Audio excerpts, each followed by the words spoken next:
সকালবেলা ঘুম থেকে উঠেই মনের ভিতর খুশি খুশি লাগতেছে, কারণ আজ অনেক দিন পর মামার বাসায় যাব।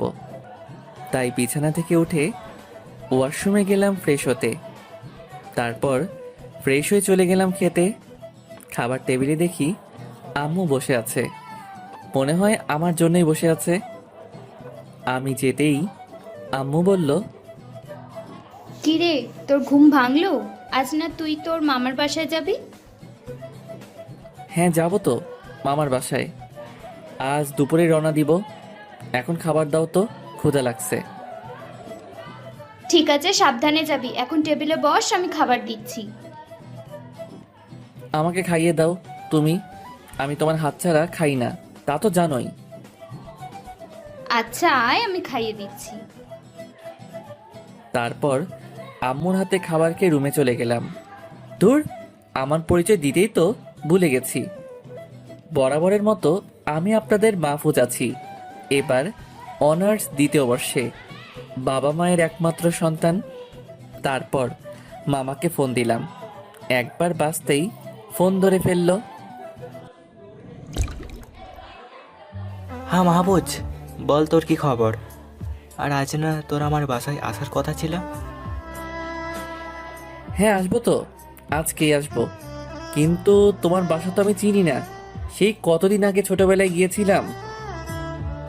হ্যাঁ, তুই বাসে উঠে নিউ সিটির উদ্দেশ্যে বেরিয়ে পড়।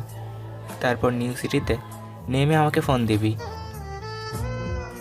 আচ্ছা ঠিক আছে, আমি আজ দুপুরে রওনা দিব। কিন্তু মামা, তোমার মেয়েটার কি খবর? হ্যাঁ হ্যাঁ, অনেক ভালো আছে। আর তোরা সেই ছোটবেলায় কত খেলা করতিস। আচ্ছা, বাসায় আই, তারপর দুজন মিলে গল্প করবি। ওকে মামা। তারপর কথা শেষ করে রেডি হয়ে গেলাম। ও, আমার মামাতো বোনের নাম জারা, এবার অনার্স প্রথম বর্ষে পড়ে। সেই ছোটবেলায় দেখছি ওকে, এখন যে কেমন চেহারা হয়েছে আল্লাহ জানে। মামার বাসায় গিয়ে দেখবো ওকে।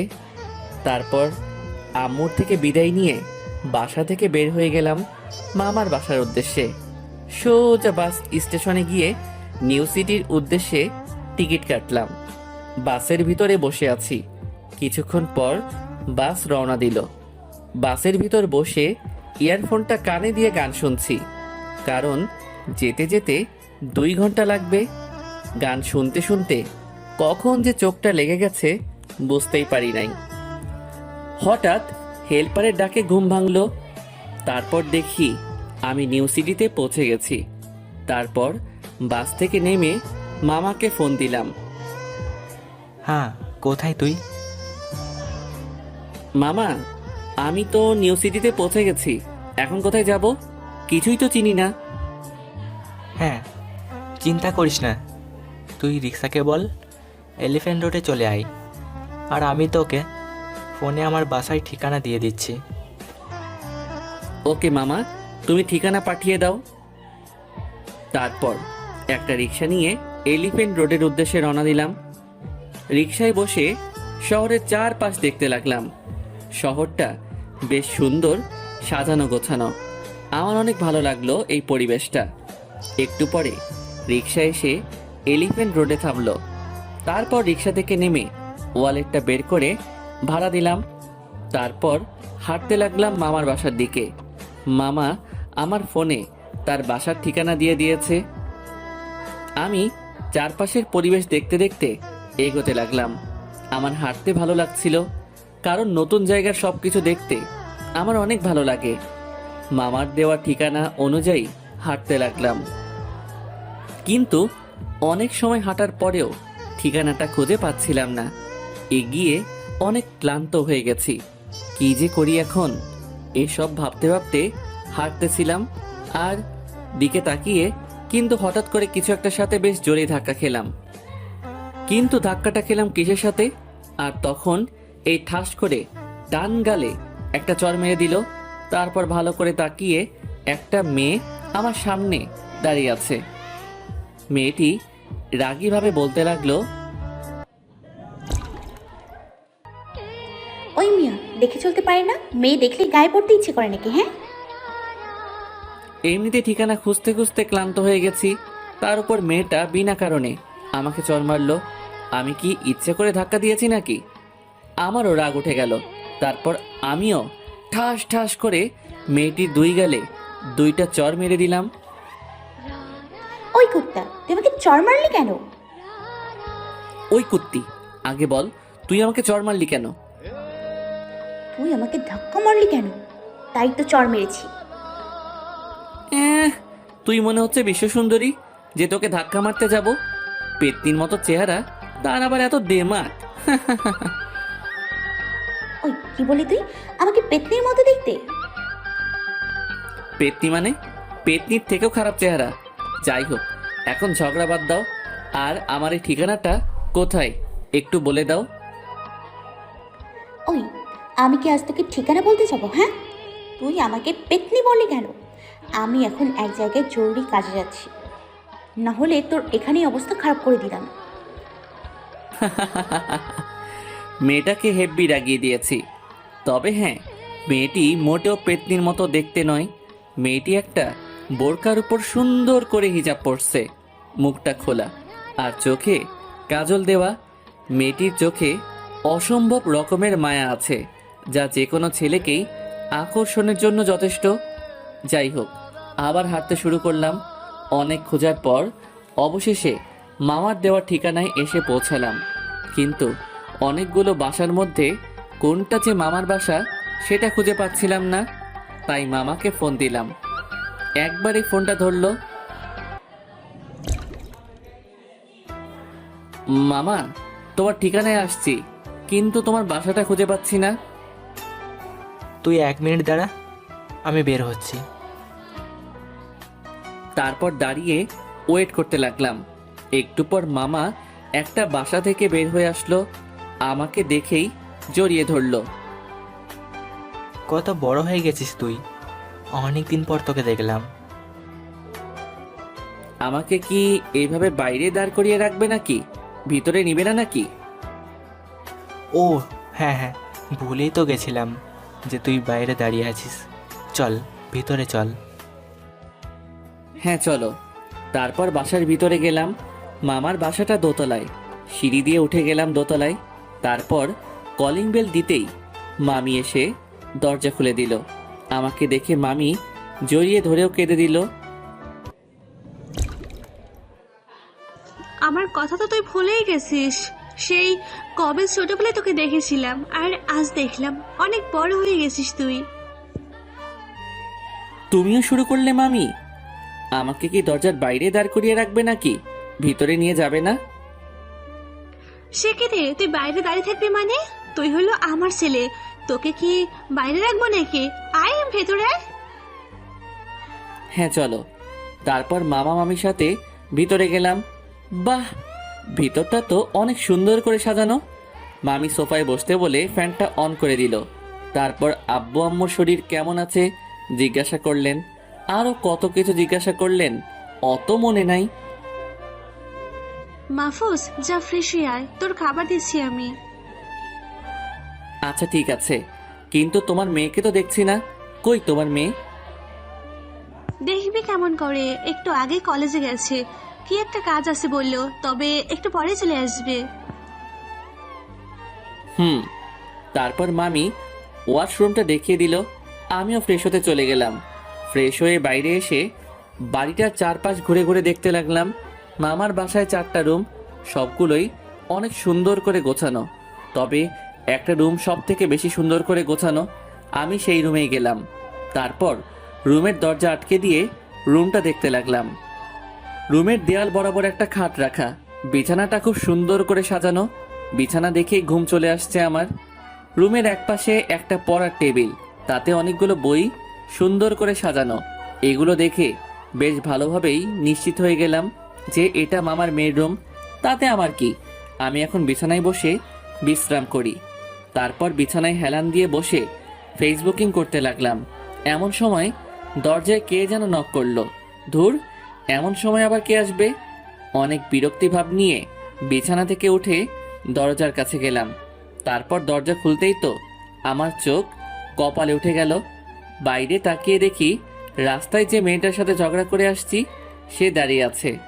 মেয়েটা তো আমাকে দেখে বহু গুণে অবাক হয়েছে। আমিও তো কিছুই বুঝতে পারছি না। আমিও অবাক হয়ে তাকিয়ে আছি মেয়েটার দিকে।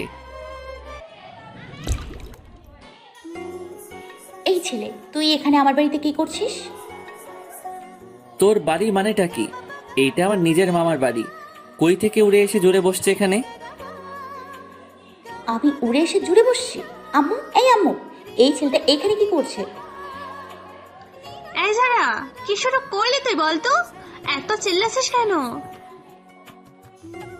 আম্মু, এই বাজে ছেলেটা এখানে আমার রুমে কি করছে? আর এই বাড়িতে কেন? খারাপ ছেলে মানে? ও তো তোর জাহিদ ফুফার ছেলে মাহফুজ। আজ এতদিন পরে আমাদের বাড়িতে এসেছে, আর তুই কি শুরু করলি? ও, তাহলে এই সেই জাহিদ ফুপার বান্দর ছিল। জানো আম্মু, আজকে রাস্তায় ও আমাকে চর মারছে আর পেতনি বলছে। মামি, তাহলে এইটাই আমার মামার পেতনি মেয়ে? তবে পেতনি হলেও চেহারাটা ভালো হয়েছে। অনেক ঝগড়া হয়েছে তোদের, এখন খেতে আয় দুজনেই, আমি খাবার দিচ্ছি তোদের। আর মাহফুজ তো তোকে চিনতো না বলেই হয়তো ওই রকম করেছে। এখন দুজনেই খেতে আয়। আর মাহফুজ, পাশের রুমে তোর বিছানা তৈরি করা আছে, তুই ওইখানে থাকবি। তারপর আমি জারার দিকে তাকালাম। আমাকে মুখ ভেঙচি কেটে রুমে চলে গেল। তারপর আমিও খাবার খেতে টেবিলে চলে গেলাম। টেবিলের কাছে গিয়েই তো অবাক হয়ে গেলাম। পুরো টেবিল জুড়ে সব আমার পছন্দের খাবারগুলো সাজিয়ে রাখা। তবে সব থেকে বেশি পছন্দ করি মুরগির মাংস আর পোলাও। আমার তো এসব খাবার দেখে প্রচণ্ড ক্ষুধা লেগে যায়। তখনই মামি আসলো। আমি বললাম, মামি, এত কিছু কার জন্য রান্না করছো তুমি? কেন রে, সব তো তোর সাথে রান্না করেছি, তোর পছন্দ হয়নি? কি যে বলো মামি, সবগুলোই আমার প্রিয় খাবার, অনেক পছন্দ হয়েছে আমার। এখন খেতে বস। তারপর খেতে বসলাম। আর তখনই যারা আসলো, সাথে মামাও আসলো। সবাই মিলে খেতে লাগলাম। ও, খাবারটাও অনেক ভালো রান্না হয়েছে, মুখে লেগে থাকার মতো। সবাই মিলে খেতে খেতে অনেক গল্প করলাম। মামা আমার পড়াশোনার বিষয়সহ আরও অনেক কিছু জানলো। তারপর খাবার খাওয়া শেষ করে নিজের রুমে চলে গেলাম। তারপর বিছানায় শরীরটা এলিয়ে দিলাম। ক্লান্ত থাকার কারণে চোখের উপর ঘুম এসে নাড়া দিল। তারপর ঘুমিয়ে গেলাম। ঘুম ভাঙলো বিকালবেলায়। বিছানা থেকে উঠে ফ্রেশ হয়ে নিলাম। তারপর রুম থেকে বাইরে বের হলাম। দেখি মামা মামি সোফায় বসে গল্প করতেছে। আমি বললাম, মামা, যারা কোথায় গো? যারা ওর নিজের রুমে আছে, জাগে কথা বল। তারপর আমি যারা রুমের সামনে গেলাম। গিয়ে দেখি যারা বই পড়তেছে। আমি দরজায় নক করলাম। আসতে পারি যারা ম্যাম? বাবা, তুই এবার আমার রুমে আসার জন্য অনুমতি নিচ্ছিস? আগে তো হুটহাট করে ঢুকে পড়তি। ধুর পাগলি, তখন তো ছোট ছিলাম, তাই বুঝতাম না। এখন তো তুই বড় হয়ে গেছিস। হ্যাঁ হয়েছে, এখন রুমে আসেন। তারপর আমি জারার রুমে ঢুকলাম। গিয়ে জারার পাশে বসলাম। বসে বললাম, ওই যারা, আমার সাথে এখন ঘুরতে চল তো, তোদের শহরটা ঘুরে দেখে আসি একটু। ওকে, চল। তারপর যারার সাথে ঘুরতে বের হলাম। একটা রিক্সা নিয়ে দুজন একটা পার্কে গেলাম। ওখানে অনেক সময় কাটালাম। তারপর যারা ফুচকা খেতে চাইলো, তখন ওকে ফুচকার দোকানে নিয়ে ফুচকা খাওয়ালাম। যারার ফুচকা খাওয়া দেখে তো আমি অনেক বেশি অবাক হয়ে গেলাম। যেখানে আমি 3টা ফুচকা শেষ করতে পারলাম না, সেখানে ও পুরো এক বাটি ফুচকা শেষ করে ফেললো। যারা, আইসক্রিম খাবি? চকলেট আইসক্রিম আমার অনেক পছন্দ। তারপর যারার জন্য চকলেট আইসক্রিম কিনলাম। যারা আইসক্রিম পেয়ে অনেক খুশি হলো। এইভাবে দুইজন অনেক মজা করলাম সারা বিকাল জুড়ে। তারপর একটা রেস্টুরেন্টে নিয়ে গেলাম যারাকে। তারপর ওর পছন্দ মতো সব খাবার অর্ডার করতে বললাম। কিরে, আজ এত খাওয়াচ্ছিস, ব্যাপারটা কি? আরে কিছু না, এমনি আজ এতদিন পর আসলাম তো, তাই ট্রিট দিলাম আর কি। তারপর দুজনে খাওয়া শেষ করে রেস্টুরেন্ট থেকে বের হলাম। তারপর একটা রিক্সা ডাক দিলাম। মামা কই যাব? আমি মামার বাসা ঠিকানা দিলাম। তারপর দুজনে রিক্সায় উঠে বসলাম। রিক্সা তার আপন গতিতে চলতে শুরু করলো। কিছুক্ষণ পর বাসার সামনে এসে রিক্সা দাঁড়ালো। আমি নেমে রিক্সাওয়ালাকে 2000 টাকার একটা নোট দিলাম। তারপর যারাও নেমে গেল। মামা আমার কাছে তো ভাঙানি টাকা নেই। আরে মামা, রেখে দেন তো। তারপর বাসার ভিতরে চলে গেলাম। দরজার সামনে গিয়ে কলিং বেল দিলাম। মামি এসে দরজা খুলে দিল। তারপর সোজা আমার রুমে চলে গেলাম। বিছানায় বসে ফেসবুকিং করতে লাগলাম। এইভাবে অনেকটা সময় পার হয়ে গেল। মামি এসে রাতের খাবার খাওয়ার জন্য ডেকে গেল। তারপর আমি রুম থেকে বেরিয়ে খাবার খেতে গেলাম। গিয়ে দেখি সবাই আমার জন্য অপেক্ষা করছে। তারপর সবাই মিলে খাওয়া শুরু করলাম। মামি বলল, কি রে, তোদের ঝগড়া মিটমাট হয়েছে? হ্যাঁ মামি, হইছে। ওদের তো সারাক্ষণ ঝগড়া লেগেই থাকে, সেই ছোটবেলা থেকে। খাওয়ার পর্ব শেষ করে রুমে চলে গেলাম। তারপর বিছানায় বসে মোবাইল টিপতেছি। এমন সময় যারা পেতনির আগমন।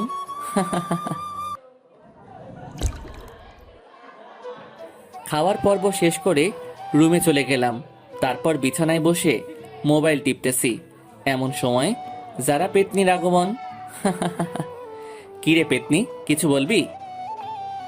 হ্যাঁ, বলতেই তো আসছি, তোর ফোন নাম্বার আর ফেসবুক আইডি দে। তারপর যারার কাছে ফোন নাম্বার আর ফেসবুক আইডি দুইটাই দিলাম। তখনই আমার ফোনটা বেজে উঠল। তাকিয়ে দেখি আননোন নাম্বার। ওইটা আমার নাম্বার, সেভ করে রাখ। ওকে। তারপর যারা রুম থেকে চলে গেল। আমিও ফ্রেন্ডের সাথে চ্যাট করতে লাগলাম। একটু পর মিষ্টি মেয়ে নামে একটা আইডি থেকে ফ্রেন্ড রিকোয়েস্ট আসলো। আমি অ্যাকসেপ্ট করার সাথে সাথে মেসেজ আসলো, ওই আমি যারা। ও পেতনি, তাহলে এইটা তোর আইডি? ওই হারামি, তুই আমাকে কি বললি?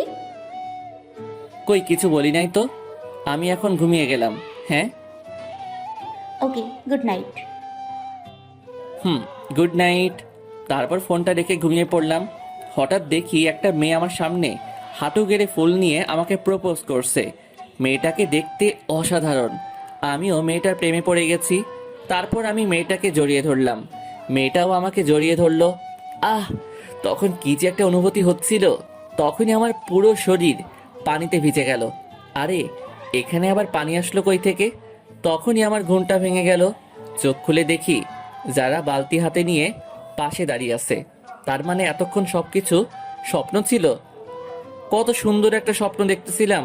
ওই পেতনি এসে সব কিছু শেষ করে দিল। ওই পেতনি, তুই আমার গায়ে পানি দিলি কেন? কত সুন্দর একটা মেয়েকে জড়িয়ে ধরেছিলাম, তুই এসে সব ভেস্তে দিলি। তোকে এতক্ষণ ধরে ডাকতেছি, উঠোস না কেন? তাই তো পানি মারলাম। আম্মু খেতে ডাকতেছে, খেতে আয়। সারা শরীর পানিতে ভিজে গেছে, তাই উঠে ওয়াশরুমে গেলাম ফ্রেশ হতে। তারপর ফ্রেশ হয়ে খেতে চলে গেলাম। সবাই আমার জন্য টেবিলে বসে ওয়েট করতেছে। তারপর সবার সাথে খেতে বসলাম। আজকেও মামি আমার সব পছন্দের খাবার রান্না করছে। অনেক মজা করে খেলাম। খাওয়ার পর সবাই মিলে আড্ডা দিতে বসলাম। গতকাল আসার পর থেকে সবার সাথে বসা হয়নি। সবাই আড্ডা দিতে লাগলাম। যারার খারাপ লাগছে বলল, তাই ও নিজের রুমে চলে গেল। তখন আমি মামা আর মামি কথা বলতে লাগলাম। আমার মামা বড়ই মিশুক মানুষ, সবার সাথেই অতি সহজে মিশে যেতে পারে। আমাকে দুইজনেই অনেক ভালোবাসে, তাই তাদের কথাই যেন শেষ হতে চাইছে না। মামি বলল, মাহফুজ, যারার ব্যবহারে কিছু মনে করিস না। মেয়েটা একটু রাগী হলেও মনটা অনেক ভালো। হ্যাঁ, মনটা তো অনেক ভালোই, আর চেহারাটাও তো মাশাআল্লাহ একদম মামির মতো সুন্দরী হয়েছে। তাহলে যারাকে তোর পছন্দ হয়েছে? মানে কি বলতে চাইছো তুমি? হ্যাঁ, ঠিকই বলছি। আমি আর তোর বাবা মিলে তোদের বিয়ে ঠিক করে রেখেছি, সেই তোদের ছোটবেলা থেকে। তুই যদি যারাকে পছন্দ করিস তাহলে তোদের বিয়ে দিয়ে দেব। মামার কথা শুনে তো মনে মনে প্রচণ্ড খুশি হলাম, কারণ ছোটবেলা থেকেই যারাকে আমার ভালো লাগতো। আর এখন তো দেখি মেঘনা চাইতেই জল। হ্যাঁ মামা, আমি যারাকে পছন্দ করি, তবে ও কি আমাকে মেনে নিবে? সেটার দায়িত্ব তোর, তুই যারাকে বোঝাবি। মামার কথা শুনে তো উড়াধুরা নাচতে ইচ্ছা করতেছে। না থাক, আপনাদের সামনে আর নাচবো না। খুশি খুশি মন নিয়ে নিজের রুমে চলে গেলাম। বিছানায় বসে জারার কথা ভাবতে লাগলাম। আহ, পেতনিটা রাজি থাকলে ওকে নিয়েই সারা জীবন কাটিয়ে দিব। কিন্তু ওকে এখনই বিয়ের কথা বলা যাবে না। যখন ওর মন ভালো থাকবে তখনই বলতে হবে। ওর কথা ভাবতে ভাবতেই দুপুর হয়ে গেল। তারপর উঠে ফ্রেশ হয়ে নিলাম। গোসলের পর পেটে প্রচণ্ড ক্ষুধা লাগছে, তাই মামির কাছে গেলাম। গিয়ে বললাম, মামি, আমার ক্ষুধা লাগছে, খাবার দাও। যা গিয়ে টেবিলে বস, আমি খাবার দিচ্ছি। মামা আর যারা কোথায়? তোর মামা অফিসে গেছে, আর যারা ওর রুমে আছে। যাক, ভালোই হয়েছে, যাই পেতনিটারে একটু জ্বালিয়ে আসি। যেই ভাবা সেই কাজ। রুমের সামনে গিয়ে দেখি দরজা খোলাই আছে, কিন্তু রুমে কেউ নাই। কোথায় আছে দেখার জন্য রুমে ঢুকে গেলাম, কিন্তু রুমে ঢুকে দেখি কোথাও কেউ নাই। এটা কি হলো? পেতনিটা আবার গেল কই? তখনই পানি পড়ার শব্দ শুনতে পেলাম। তার মানে পেতনিটা হয়তো গোসল করতেছে। যারা টেবিলের দিকে খেয়াল করে দেখি গল্পের বই রাখা। আমি গল্পের বই পড়ি না, তাও কৌতূহল বশত বইটা পড়তে লাগলাম। গল্পের শুরুটা পড়ে বেশ ভালোই লাগলো, তাই বাকিটা পড়তে শুরু করলাম। এই হারামি, তুই এখানে কি করিস? হঠাৎ জারার কথায় চমকে উঠলাম। কখন যে ও এখানে আসছে বুঝতে পারি নাই। এবার জারার দিকে তাকিয়েই তো পুরো টাসকি খেয়ে গেলাম। যারা একটা তোয়ালে দিয়ে শরীর ঢেকে রাখছে, আর চুল বেয়ে ফোঁটা ফোঁটা পানি পড়ছে। তখন ওকে একটা পরীর মতো লাগছিল। ওর দিকে এক নাগাড়ে তাকিয়ে আছি। ওই, ওভাবে কি দেখছিস তুই? জীবনে কোনো মেয়ে দেখিস নাই? যারার কথায় ধ্যান ভাঙলো। না মানে মেয়ে মানুষ তো দেখছি, কিন্তু তোর মতো সুন্দরীকে তো এই প্রথম দেখলাম। তোকে দেখে মনে হচ্ছে যেন আকাশ থেকে একটা পরী নেমে আসছে। আমার কথাতে মনে হয় যারা লজ্জা পেয়েছে, তাই চোখ নামিয়ে ফেললো। হইছে, আর পাম দেওয়া লাগবে না। এখন যা এখান থেকে, আমি কাপড় চেঞ্জ করব। আমি থাকলে কি সমস্যা? তোকে যেতে বলেছি কিন্তু। ওকে, যাচ্ছি যাচ্ছি। তারপর যারা রুম থেকে চলে আসলাম, আমার রুমে চলে গেলাম। বিছানায় বসে ফোন টিপতে লাগলাম। আমার কয়েকটা ফ্রেন্ড দেখি লাইনে আছে, তখন ওদের সাথে চ্যাট করতে লাগলাম। একটু পর মামি এসে খাবার জন্য ডেকে গেল। তারপর আমিও খেতে চলে গেলাম। টেবিলে গিয়ে দেখি মামাও অফিস থেকে চলে আসছে, সাথে মামি আর যারা বসে আছে। তারপর আমিও খেতে বসলাম। আজকের খাবারগুলো অনেক মজা হয়েছে। খেতে খেতে সবাই মিলে অনেক কথা বললাম। তারপর খাওয়া শেষ করে রুমে চলে গেলাম। তারপর শরীরটা বিছানায় এলিয়ে দিলাম। কখন যে ঘুমিয়ে গেছি বলতে পারলাম না। ঘুম ভালো একেবারে বিকালে। তারপর উঠে ফ্রেশ হয়ে নিলাম।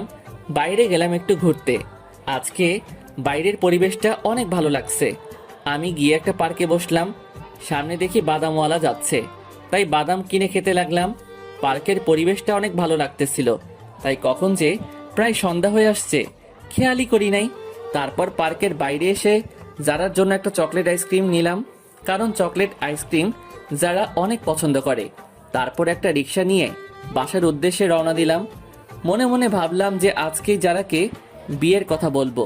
একটু পর রিক্সা বাসার সামনে চলে আসলো। রিক্সা থেকে নেমে ভাড়া দিলাম।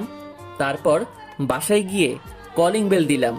যারা এসে দরজা খুলে দিল আর বলল, কিরে, কই গিয়েছিলি? বাসায় থেকে থেকে বোর হয়ে গিয়েছিলাম, তাই বাইরে থেকে একটু ঘুরে আসলাম। ও, তারপর আমার রুমে চলে গেলাম। রুমে গিয়ে ফ্রেশ হয়ে নিলাম। তারপর বিছানায় বসে মোবাইলে গেম খেলতে লাগলাম। কিছুক্ষণ পর মোবাইলটা রেখে রুম থেকে বের হলাম। দেখি মামা চলে আসছে। তারপর মামার সাথে কথা বলতে লাগলাম। একটু পর মামি এসে খেতে যাওয়ার জন্য বলে গেল। তারপর সবাই মিলে খাবার খেয়ে নিলাম। সবার সাথে গল্প করে রুমে চলে আসলাম। ফেসবুকিং করতেছিলাম। রুমে বসে হঠাৎ মনে পড়ল যে যারাকে তো বিয়ের কথা বলতে চেয়েছিলাম। তাই আর দেরি না করে যারা রুমের দিকে গেলাম, কিন্তু রুমে কেউ নাই, দরজাও খোলা রাখা। মামির কাছে শুনলাম যারা কই। মামি বলল হয়তো ছাদে গেছে, তাই আমিও ছাদে চলে গেলাম। যাওয়ার সময় যারার আইসক্রিমটা নিয়ে গেলাম ওকে দেওয়ার জন্য। ছাদে গিয়ে দেখি পেতনিটা ছাদের রেলিং ধরে দাঁড়িয়ে আছে। তারপর আমিও ওর কাছে গেলাম। আমি যে ওর পিছনে দাঁড়িয়ে আছি, পেতনিটা এখনো ঠিক পাই নাই। তারপর হাত দিয়ে ওর চোখ দুটো ধরলাম। হঠাৎ করে ধরার কারণে যারা ভয় পেয়ে গেল। যখনই চিল্লাতে যাবে ওর মুখটা হাত দিয়ে চেপে ধরলাম আর বললাম, আরে আমি মাহফুজ, এত ভয় পাওয়ার কি আছে? হুম। কি বলতেছো? ও, মনেই তো নাই, আমি তো ওর মুখ ধরে রাখছি। তারপর মুখ ছেড়ে দিতেই জোরে জোরে শ্বাস নিতে লাগলো। ওই হারামি, এভাবে কেউ মুখ চেপে ধরে? আর একটু হলেই তো যেতাম। সরি পেতনি ম্যাডাম। তারপর প্যান্টের পেছন থেকে আইসক্রিমটা বের করে ওকে দিলাম। এই নিন, এইটা আপনার জন্য। ধন্যবাদ আমার পছন্দের আইসক্রিম দেওয়ার জন্য। তারপর যারা আইসক্রিম খেতে লাগলো। ওর খাওয়া দেখে তো আমারও অনেক লোভ হতে লাগলো। তারপর মনে পড়লো বিয়ের কথা। হ্যাঁ, এখনই সঠিক সময় কথাটা বলার। যারা, তুই কি আমাকে বিয়ে করবি? আমার কথা শুনে যারা আমার দিকে অবাক হয়ে তাকালো। মানে বুঝলাম না, হঠাৎ এই কথা? মানে শোন যারা, আমার আর তোর আব্বু সেই ছোটবেলা থেকে আমাদের বিয়ে ঠিক করে রাখছে। গতকাল মামাও আমাকে বলল সেই কথা। আর আমিও তোকে ভালোবাসি, বিয়ে করতে চাই। তুই কি আমাকে ভালোবাসিস? বিয়ে করবি আমাকে? কিছুক্ষণ চুপ করে থেকে কি যেন ভাবলো, তারপর বলল, আমিও তোকে ভালোবাসি আর বিয়েও করব, কিন্তু আমার লেখাপড়া এখনো শেষ হয়নি। আমি আমার স্টাডি শেষ করে বিয়ে করতে যাচ্ছি, কিন্তু বিয়ে হয়ে গেলে কি আর স্টাডি করতে পারবো? তখন আমার মনের ভিতর এত খুশি লাগতেছিল যে ভাষায় প্রকাশ করার মতো নয়। আচ্ছা যারা, তোর পড়ালেখা নিয়ে চিন্তা করতে হবে না। দুজন বিয়ের পর দুজন একসাথে স্টাডি করব বলেই ছাদ থেকে চলে আসলাম। তারপর সোজা মামা মামির রুমে চলে গেলাম। দেখি দুজন গল্প করতেছে। আমি বললাম, মামা আসতে পারি? হ্যাঁ, চলে আয়। মামা, যারা রাজি আছি বিয়ে করতে। হ্যাঁ, তাহলে তো খুব ভালো কথা। আগামী সপ্তাহেই তোদের বিয়ে দেব। তোর বাবার সাথে আমি কথা বলে নেব। তাহলে মামা আমি কালই বাসায় চলে যাব, কারণ সব কিছু আয়োজন করতে হবে বিয়ের জন্য। আমি এখন রুমে গেলাম বলেই মামার রুম থেকে আমার রুমে চলে আসলাম। মনের ভিতর অনেক ভালো লাগতেছে, কারণ যারা কিছুদিন পর আমার বউ হবে। এসব ভাবতে ভাবতেই ঘুমিয়ে পড়লাম। পরদিন সকালে উঠে ফ্রেশ হয়ে নিলাম। তারপর সকালের নাস্তা করে সবার থেকে বিদায় নিয়ে বাসার উদ্দেশ্যে বেরিয়ে পড়লাম। কিছুক্ষণ পর বাসায় পৌঁছে গেলাম। তারপর বাসায় চলে গেলাম। দরজার সামনে গিয়ে কলিং বেল বাজালাম। কলিং বেল বাজানোর একটু পরেই আম্মু এসে দরজা খুলে দিল। আমাকে দেখেই তো আম্মু অবাক হয়ে গেল আর বলল, কি রে, 2 দিন আগে গেলি আর আজই চলে আসলি? আসার আগে একবারও তো জানাতে পারতিস। হ্যাঁ, হঠাৎ করে চলে আসলাম, কারণ বিয়ের প্রস্তুতি নিতে হবে না। বিয়ের প্রস্তুতি মানে? আরে আম্মু, যারা আমার সাথে বিয়ে করতে রাজি হয়ে গেছে, তাই তো চলে আসলাম আজকে। সব কিছুর আয়োজন করতে হবে না? তা তো করতেই হবে, আমার একমাত্র ছেলের বিয়ে বলে কথা। আজ থেকে শুরু করে দিব বলে আমার রুমে চলে আসলাম। তারপর ফ্রেশ হয়ে খেয়ে নিলাম।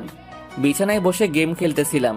ক্লান্ত হয়ে গেছি মামার বাসা থেকে এসে, তাই শুয়ে পড়লাম বিশ্রাম নেওয়ার জন্য। কখন যে চোখ দুটো লেগে গেছে বুঝতে পারিনি। দুপুরে আম্মুর ডাকে ঘুম ভাঙলো। তারপর উঠে গোসলটা সেরে নিলাম। এখন মনের ভিতর ফুরফুরা লাগছে, কিন্তু গোসলের পর তো প্রচণ্ড ক্ষুধা লাগছে, তাই খেতে চলে গেলাম। আম্মু আগে থেকেই টেবিলে খাবারগুলো সাজিয়ে রাখছে, তাই দেরি না করে খেতে বসে গেলাম। তখনই কলিং বেলটা বেজে উঠল। আম্মু গিয়ে দরজাটা খুলে দিল। দেখি আব্বু অফিস থেকে চলে আসছে। তারপর আব্বুও ফ্রেশ হয়ে খেতে আসলো। সবাই একসাথে বসে খাবার খেয়ে নিলাম। খাওয়া শেষ করে সবাই গল্প করতে বসলাম। আব্বু বলল, কিরে, মাহফুজ মামার বাসায় গিয়ে তো আমাদেরকে ভুলেই গিয়েছিলি, একটা ফোনও তো করলি না। আসলে আব্বু, মামার বাসায় আদর যত্নে কম ছিল না, তো তাই আর কি। তো কেমন কাটলো মামার বাসায়? হ্যাঁ আব্বু, অনেক ভালো লেগেছে মামার বাসায় থেকে। আর হ্যাঁ, একটা কথা বলা হয়নি, যারা তো আমার সাথে বিয়ে করতে রাজি হয়ে গেছে। সেটা তো মামা আমাকে ফোন করে জানিয়ে দিয়েছে। প্রস্তুতি নিয়ে নে, কারণ আগামী সপ্তাহে তোদের বিয়ে। হ্যাঁ আব্বু, আজ থেকে শুরু করে দিব আমার বিয়ে বলে কথা। তারপর আব্বু আম্মুর সাথে আরও সময় কথা বলে রুমে চলে আসলাম। বিছানায় বসে ফেসবুকিং করতে লাগলাম। দেখি যারা লাইনে আছে, তাই ওকে মেসেজ দিলাম। হ্যালো বন্ধুরা, যদি আপনারা আমাদের চ্যানেলে নতুন হয়ে থাকেন, ভিডিওর নিচে থাকা সাবস্ক্রাইব অপশানটায় ক্লিক করে আমাদের চ্যানেলটিকে সাবস্ক্রাইব করে পাশে থাকা বেল আইকনটা অল করে দেবেন পরবর্তী পর্বগুলো দেখার জন্য। ধন্যবাদ। তারপর আব্বু আম্মুর সাথে আরও সময় কথা বলে রুমে চলে আসলাম। বিছানায় বসে ফেসবুকিং করতে লাগলাম। দেখি যারা লাইনে আছে, তাই ওকে মেসেজ দিলাম। কিরে পেটনি, কি করিস? এই হারামি, একদম খেয়ে ফেলবো যদি আর একবার পেতনি বলিস। পেটনিকে পেটনি ছাড়া কি বলবো? হারামজাদা, তোকে না আমি। থাক, হইছে হইছে, ভয় লাগতেছে আমার। আর রাগ করিস না। তো কেমন আছিস তুই? হ্যাঁ ভালো আছি, তোর কি খবর? হ্যাঁ, আমিও অনেক ভালো আছি। তারপর যারার সাথে আর কিছুক্ষণ কথা বলে ফোনটা রেখে দিলাম। এইভাবে দুপুর গড়িয়ে বিকাল হয়ে গেল। আমি আবার প্রতিদিন বিকালে বন্ধুদের সাথে আড্ডা দেই, না হলে শরীরটা কেমন যেন করে। তাই তাসিনকে ফোন দিলাম। তাসিন, তুই কই রে? এই তো আমাদের আড্ডা দেওয়ার জায়গায় বসে আছি। আচ্ছা থাক, আমি আসতেছি। তারপর বাসা থেকে বের হয়ে ওদের কাছে চলে গেলাম। আড্ডায় গিয়ে দেখি তাসিন, রাজ, তুহিন আরো অনেকগুলো হারামি বসে আছে। তারপর ওদের কাছে গিয়ে বসলাম। এই যে আসছে আমাদের বস, এবার সবাই তাজে উইশ করো। যাক, আমার সবাই বস মানে এটাই অনেক, আর কিছু দরকার নাই। তো দোস্ত, কি খবর তোর? ওই যে মামার বাসায় গেলি, তারপর আর খোঁজ নিলি না। তোদের জন্য গুড নিউজ আছে, আগামী সপ্তাহে আমার বিয়ে মামার মেয়ের সাথে। তোরা সবাই থাকবি কিন্তু। ওরে শালা, আগে বলবি তো, ভাবিকে নিয়ে এসেছিস। এই জন্যই তো এখানে আসা। তোরা কিন্তু অবশ্যই আসবি। সেটা আর বলতে। আচ্ছা তোরা থাক, আমার এখন বাসায় যেতে হবে, কারণ বিয়ের কার্ডের অর্ডার দিতে হবে। বলে ওদের থেকে বিদায় নিয়ে বাসায় চলে আসলাম। বাসায় এসে কলিং বেল চাপতেই আম্মু এসে দরজা খুলে দিল। তারপর নিজের রুমে চলে গেলাম। রুমে গিয়ে ফ্রেশ হয়ে নিলাম। তারপর বিছানায় বসে কলেজের পড়াগুলো দেখতে লাগলাম। পড়া শেষ করে রাতের খাবার খেয়ে ঘুমিয়ে গেলাম।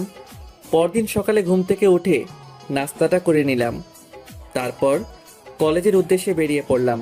কলেজ মাঠে তাহসিনরা বসে আছে, তাই আমিও গিয়ে ওদের সাথে বসলাম। আড্ডা দিয়ে সবাই ক্লাসে চলে গেলাম। তারপর 2টা ক্লাস করে প্রিন্সিপাল স্যারের রুমে গেলাম। গিয়ে বললাম, স্যার আসতে পারি? হ্যাঁ মাহফুজ, যে ভিতরে এসো। স্যার আমার 2 সপ্তাহের ছুটি লাগবে, কারণ আগামী সপ্তাহে আমার বিয়ে। কংগ্রাচুলেশন, দোয়া করি তোমরা সুখে থাকো। আচ্ছা, ছুটি দিয়ে দিলাম। ধন্যবাদ স্যার।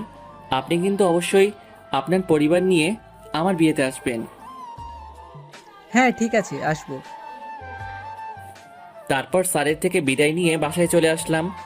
বাসায় এসে খেয়ে নিলাম। তারপর রুমে গিয়ে বিছানায় শুয়ে একটু রেস্ট নিলাম, কারণ বিকালে বিয়ের কার্ডের অর্ডার দিয়ে আসতে হবে, সাথে আরও অনেক কাজ আছে। বিকেল বেলায় উঠে ফ্রেশ হয়ে নিচে গেলাম। তারপর আব্বুর থেকে টাকা নিয়ে তাহসিনকে ফোন দিলাম। তাহসিন, তুই কোথায় আছিস? বাসায় আছি। কেন, কোনো দরকার? বাসা থেকে বের হয়ে মেইন রোডে এসে দাঁড়া, মার্কেটে যেতে হবে। ওকে। তারপর বাসা থেকে বের হয়ে একটা রিক্সা নিলাম। তারপর মেইন রোড থেকে তাসিনকে রিক্সায় উঠিয়ে নিলাম। এখন কাঠ ছাপানোর দোকানে যাওয়ার পালা। রিক্সাকে বললাম, মামা নিউ মার্কেট চলেন। কিছুক্ষণ পর আমরা নিউ মার্কেট এসে পৌঁছালাম। রিক্সা থেকে নেমে ভাড়া দিলাম। তারপর কাঠ ছাপানোর দোকানে গেলাম। দোকানে গিয়ে 2000 কার্ডের অর্ডার দিয়ে আসলাম, সব আমার পছন্দের ডিজাইনে। তারপর বিয়ের আরও অনেক কেনাকাটা করে বাসায় চলে আসলাম। বাসায় এসে শপিংগুলো রেখে রুমে চলে গেলাম। প্রচুর ঘাম বের হচ্ছে শরীর থেকে, তাই গোসলটা সেরে নিলাম। রাতের খাবার সবাই একসাথে খেয়ে নিলাম। তারপর আব্বু আম্মুর সাথে কথা বলে বিয়ের আয়োজন আমাদের বাসায় করব, তাই সিদ্ধান্ত নিলাম। মামাকেও জানানো হলো। তারপর মামাও আমাদের সাথে একমত হলো। শুরু হয়ে গেল আমার অপেক্ষার প্রহর। বিয়ের আর মাত্র 3 দিন আছে। এদিকে সব কাজ কমপ্লিট করে ফেলছি। সবার বাড়ি বাড়ি গিয়ে বিয়ের কার্ড নিজ হাতে দিয়ে আসছি। মনের মধ্যে যেন তোলপাড় শুরু হয়ে গেছে বিয়ের জন্য। যাই হোক, এত তোলপাড় হলে হাট বেরিয়ে আসবে। শেষে দেখা গেল আপনাদেরকে গল্প শোনাতে পারলাম না। দেখতে দেখতে আরও 2টা দিন কেটে গেল। আগামীকাল শুক্রবার নামাজের পর আমার বিয়ে। পুরো বাড়ি সাজানো হচ্ছে। আমার যে কি আনন্দ হচ্ছে আর কি বলবো। আজকের দিনটাও ফুরফুরা আমেজে কেটে গেল। রাতে খেয়ে দিয়ে সকাল সকাল শুয়ে পড়লাম, কারণ আগামীকাল অনেক ধকল যাবে। পরদিন সকাল থেকে আমাদের বাড়ি ভর্তি লোকজন এসে ভরে গেছে। আমার সব হারামি দোস্তগুলোও চলে এসেছে। তাসিন, রাজ, তুহিন আর বাকি সব মিলে আমাকে সাজিয়ে দিল। সকাল থেকে এসব করতে করতে নামাজের সময় হয়ে গেছে। তারপর সবাই মসজিদে নামাজ পড়তে চলে গেলাম। নামাজ শেষ করে বাসায় চলে আসলাম। ইতিমধ্যেই যারা, মামা আর মামি চলে এসেছে। আমার আর যারাকে পাশাপাশি বসানো হলো। তারপর কাজী সাহেব আমাদের বিয়ে পড়ালেন। জাঁকজমকভাবে আমাদের বিয়েটা হয়ে গেল। তারপর সব অতিথিদের সাথে কথা বলতে থাকলাম। এভাবে রাত 10টা বেজে গেল। তারপর সবাই মিলে আমাকে বাসর ঘরে পাঠিয়ে দিল। বাসর ঘরের সামনে এসে দাঁড়ালাম, কিন্তু এ কি, বাসর ঘরে ঢুকতেই তো লজ্জা করতেছে। এমনিতে তো যার সাথে ঝগড়া করি তখন তো লজ্জা করে না। তারপর 1 কেজি সাহস নিয়ে বাসর ঘরে ঢুকলাম। রুমের দরজা আটকে দিয়ে পিছনে তাকিয়ে দেখি যারা বিছানায় বসে আছে, মাথায় 1 হাত লম্বা একটা ঘোমটা দেওয়া। তারপর আস্তে আস্তে বিছানার পাশে যেতেই যারা খাট থেকে নেমে এসে পায়ে সালাম করলো। আমিও যারার মাথায় হাত দিয়ে বললাম, বেঁচে থাকো মা, স্বামী সংসার নিয়ে সুখে থাকো। এ কথা বলতেই যারা আমাকে ধাক্কা দিয়ে বিছানায় ফেলে দিল। তারপর আমার বুকের উপর উঠে গেল, রাগী চোখে আমার দিকে তাকালো। আমি তো হঠাৎ এই দেখে ভয় পেয়ে গেলাম। তারপর আমার পাঞ্জাবির কলার ধরে, ওই তোকে বলেছিলাম না যে আমি আগে লেখাপড়া শেষ করব তারপর বিয়ে করব, কিন্তু তুই আমাকে লেখাপড়া করতে দিলি না কেন? আরে আগে তো কলার ছাড়ো, তারপর বলছি। তারপর যারা আমার কলার ছেড়ে দিল। দেখ যারা, আমি তোকে বিয়ে করছি, কিন্তু এখনই লেখাপড়া বন্ধ করব না। দুজনে একসাথে লেখাপড়া করব। তারপর আমি চাকরি পেলে তারপর আমাকে আপন করে নিবি তুই। তার আগে আমি তোকে টাচ করব না। টাচ করবি না মানে? আমাকে প্রতিদিন আদর করতে হবে, ঘুরতে নিয়ে যেতে হবে, শাড়ি পরাতে হবে, পছন্দের সব কিছু কিনে দিতে হবে, না হলে তোকে খেয়ে ফেলবো। সব কিছুই করতে রাজি আমি। তাহলে এখন আমাকে ছাদে নিয়ে চল, আমি তোর কোলে বসে রাতে চাঁদ দেখব। ওকে চল যাই। তারপর আমি ছাদে যেতে লাগলাম, কিন্তু এ কি, যারা দাঁড়িয়েই আছে। কি হলো, তুমি যাবে না? কেউ যদি আমাকে কোলে করে নিয়ে যায় তাহলে যেতে পারি। তারপর আর কি, যারাকে কোলে তুলে নিলাম। যারা আমার কোলে উঠে আমার বুকে মাথা রাখলো। তারপর ছাদে চলে গেলাম। ছাদে একটা সোফা রাখা, 2 জন গিয়ে সেটাতে বসলাম। তারপর যারা আমার কাঁধে মাথা রাখলো। তখন আমার খুব ভালো লাগছে। প্রিয় মানুষটার ছোঁয়া পেলে সবারই অনেক ভালো লাগে। 2 জন দুজনের হাত ধরে রাতের চাঁদ দেখতে লাগলাম। আজ চাঁদের আলোটাও অনেক বেশি। চাঁদের আলো এসে সোজা যারার মুখের উপর পড়ছে। তখন যারার মুখটা অনেক মায়াবী লাগছিল। মনে হচ্ছিল ওকে আপন করে নেই, কিন্তু না, সেটা এখন সম্ভব নয়। এইভাবে 2 জন অনেক সময় ধরে চাঁদের দিকে তাকিয়ে থাকলাম।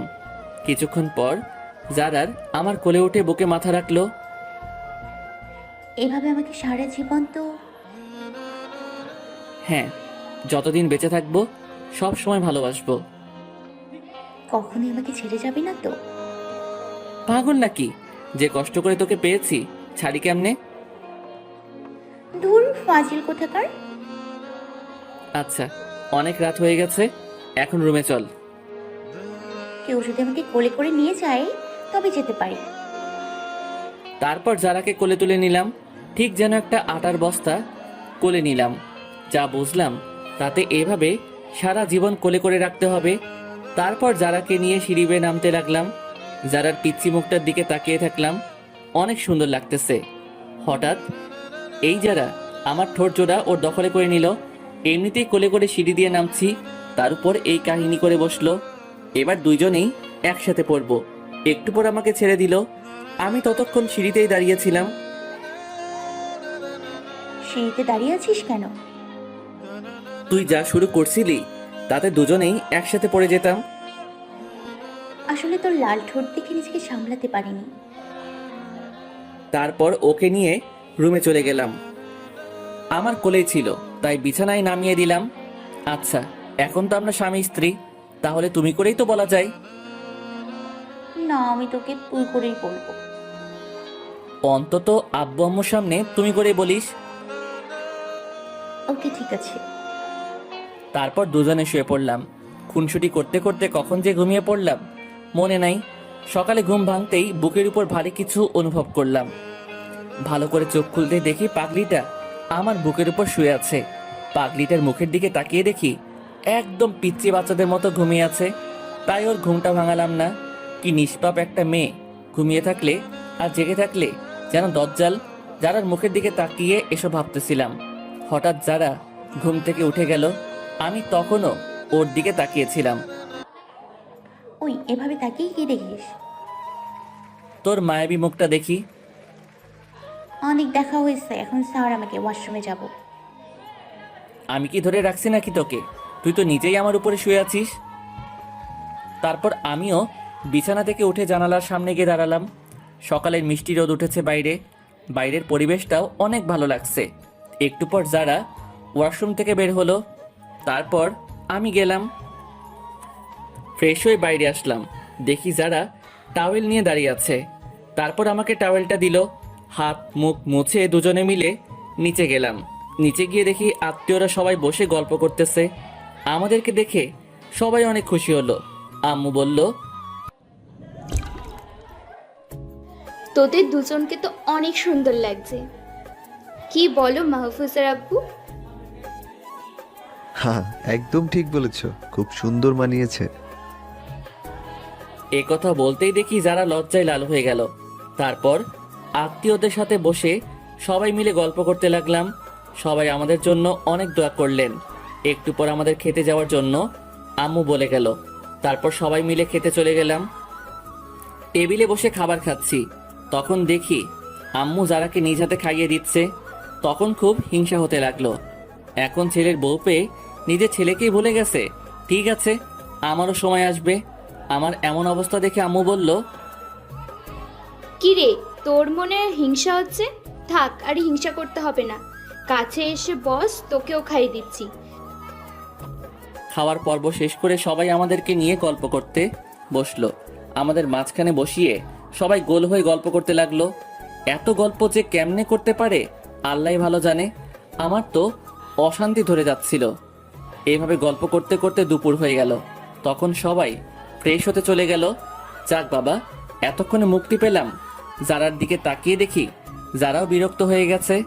তারপর জারার হাত ধরে ওখান থেকে উপরে চলে আসলাম।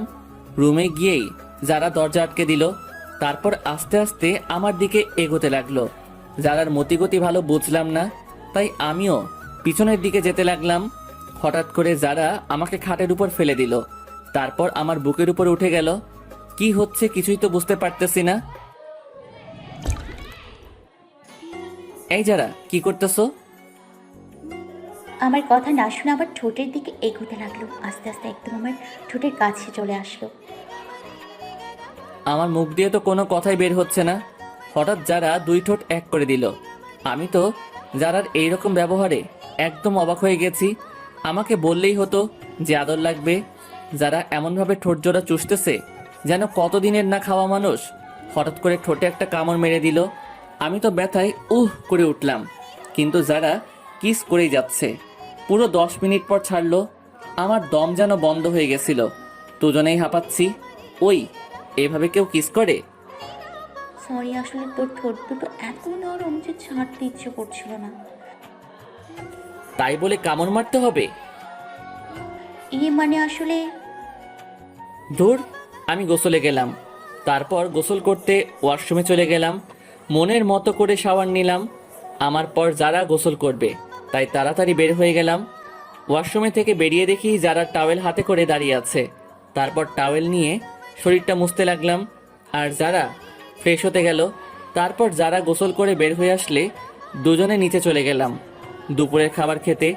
নিচে গিয়ে দেখি সবাই আমাদের জন্য বসে ওয়েট করছে। তারপর দুজন তাদের সাথে বসলাম খাবার খেতে।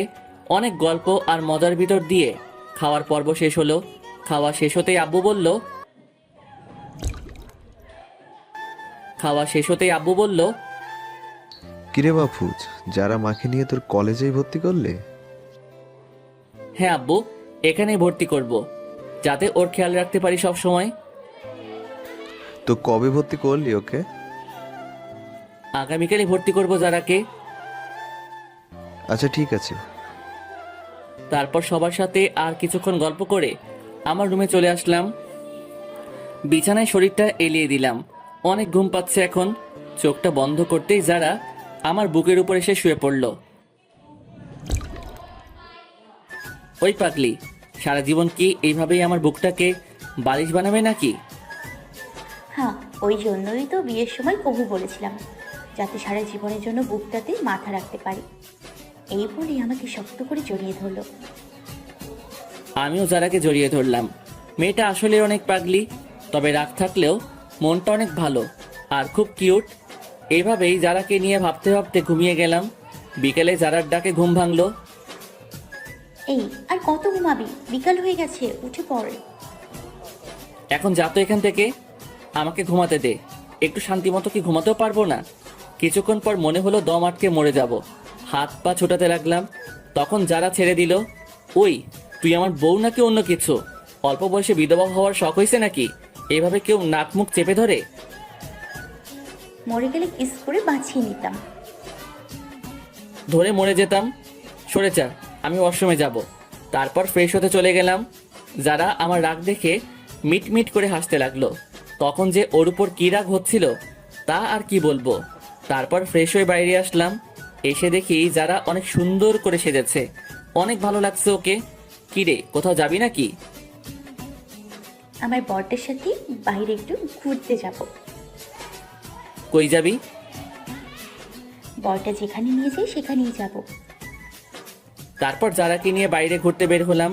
প্রথমে একটা পার্কে গিয়ে বসলাম দুজনে। ওখানে পরিবেশটা অনেক ভালো। অনেক সময় পার্কে কাটিয়ে দুজন পার্ক থেকে বের হলাম। তারপর একটা রেস্টুরেন্টে গিয়ে যারা সব পছন্দের খাবার খাওয়ালাম। ওই, আমাকে আইসক্রিম খাওয়াবে কে? ও তাই তো, আসল জিনিসটা কিনতেই তো ভুলে গেছি। তারপর যারার জন্য চকলেট আইসক্রিম কিনে দিলাম। তখন সন্ধ্যা হয়ে গেছে। আমি আর যারা দুজনের হাত ধরে হাঁটছি। যারা ওর মাথাটা আমার কাঁধের পর দিয়ে রাখছে। জানিস, আজ আমার অনেক দিনের ইচ্ছেটা পূরণ হলো। কি ইচ্ছা? এই যে প্রিয় মানুষের হাত ধরে রাতের বেলা রাস্তা দিয়ে হাঁটা। ও, তারপর আমরা হাঁটতে হাঁটতে বাসায় চলে গেলাম। বাসায় গিয়ে কলিং বেল দিতেই আম্মু এসে দরজা খুলে দিল। তারপর রুমে চলে গেলাম। দুজনে ফ্রেশ হয়ে রাতের খাবার খেয়ে ঘুমিয়ে গেলাম। পরদিন সকালে যারার ডাকে ঘুম ভাঙলো। ওই, ঘুম থেকে উঠ, আজ আমাকে কলেজে ভর্তি করাবি না? হ্যাঁ করব, তুই সব কাগজপত্র নিয়ে নে। তারপর উঠে ফ্রেশ হয়ে নিলাম। নিচে গিয়ে সকালে নাস্তাটা করে নিলাম। আব্বু বলল, মাহফুজ, আমি তোর প্রিন্সিপাল স্যারকে বলে দিয়েছি, তুই গিয়ে যারা আমাকে ভর্তি কর। ওকে আব্বু। তারপর যারাকে নিয়ে বেরিয়ে গেলাম কলেজের উদ্দেশ্যে। আজকে বাইকটা সাথে করে নিয়ে গেলাম। সারা রাস্তা জুড়ে যারা বক বক করছে, তারপর কলেজে পৌঁছেই সোজা প্রিন্সিপাল স্যারের রুমে চলে গেলাম। স্যার আসতে পারি? হ্যাঁ এসো মাহফুজ, তোমার আব্বু ফোন করে ভর্তির ব্যাপারে জানিয়ে দিয়েছে। যারা কাগজগুলো দাও। তারপর যারা কাগজগুলো জমা দিল। যারা মা, তুমি শুধু এখানে একটা সাইন করে দাও, তাতেই হবে। তারপর যারা সাইনটা করে দিল। সব কিছু শেষ হলে স্যারের রুম থেকে বের হলাম। কলেজ ক্যাম্পাসে আসতেই যারা তো অবাক, আর সাথে অনেক খুশিও, কারণ এত বড় কলেজ ক্যাম্পাস যারা কখনোই দেখে নাই। আর আমাদের ক্যাম্পাসটাও খুব সুন্দর করে সাজানো। যারা পুরো ক্যাম্পাসটা ঘুরে ঘুরে দেখতেছে, আর আমি ওর পিছু পিছু যাচ্ছি। যারা পুরো ক্যাম্পাসটা ঘুরে দেখলো।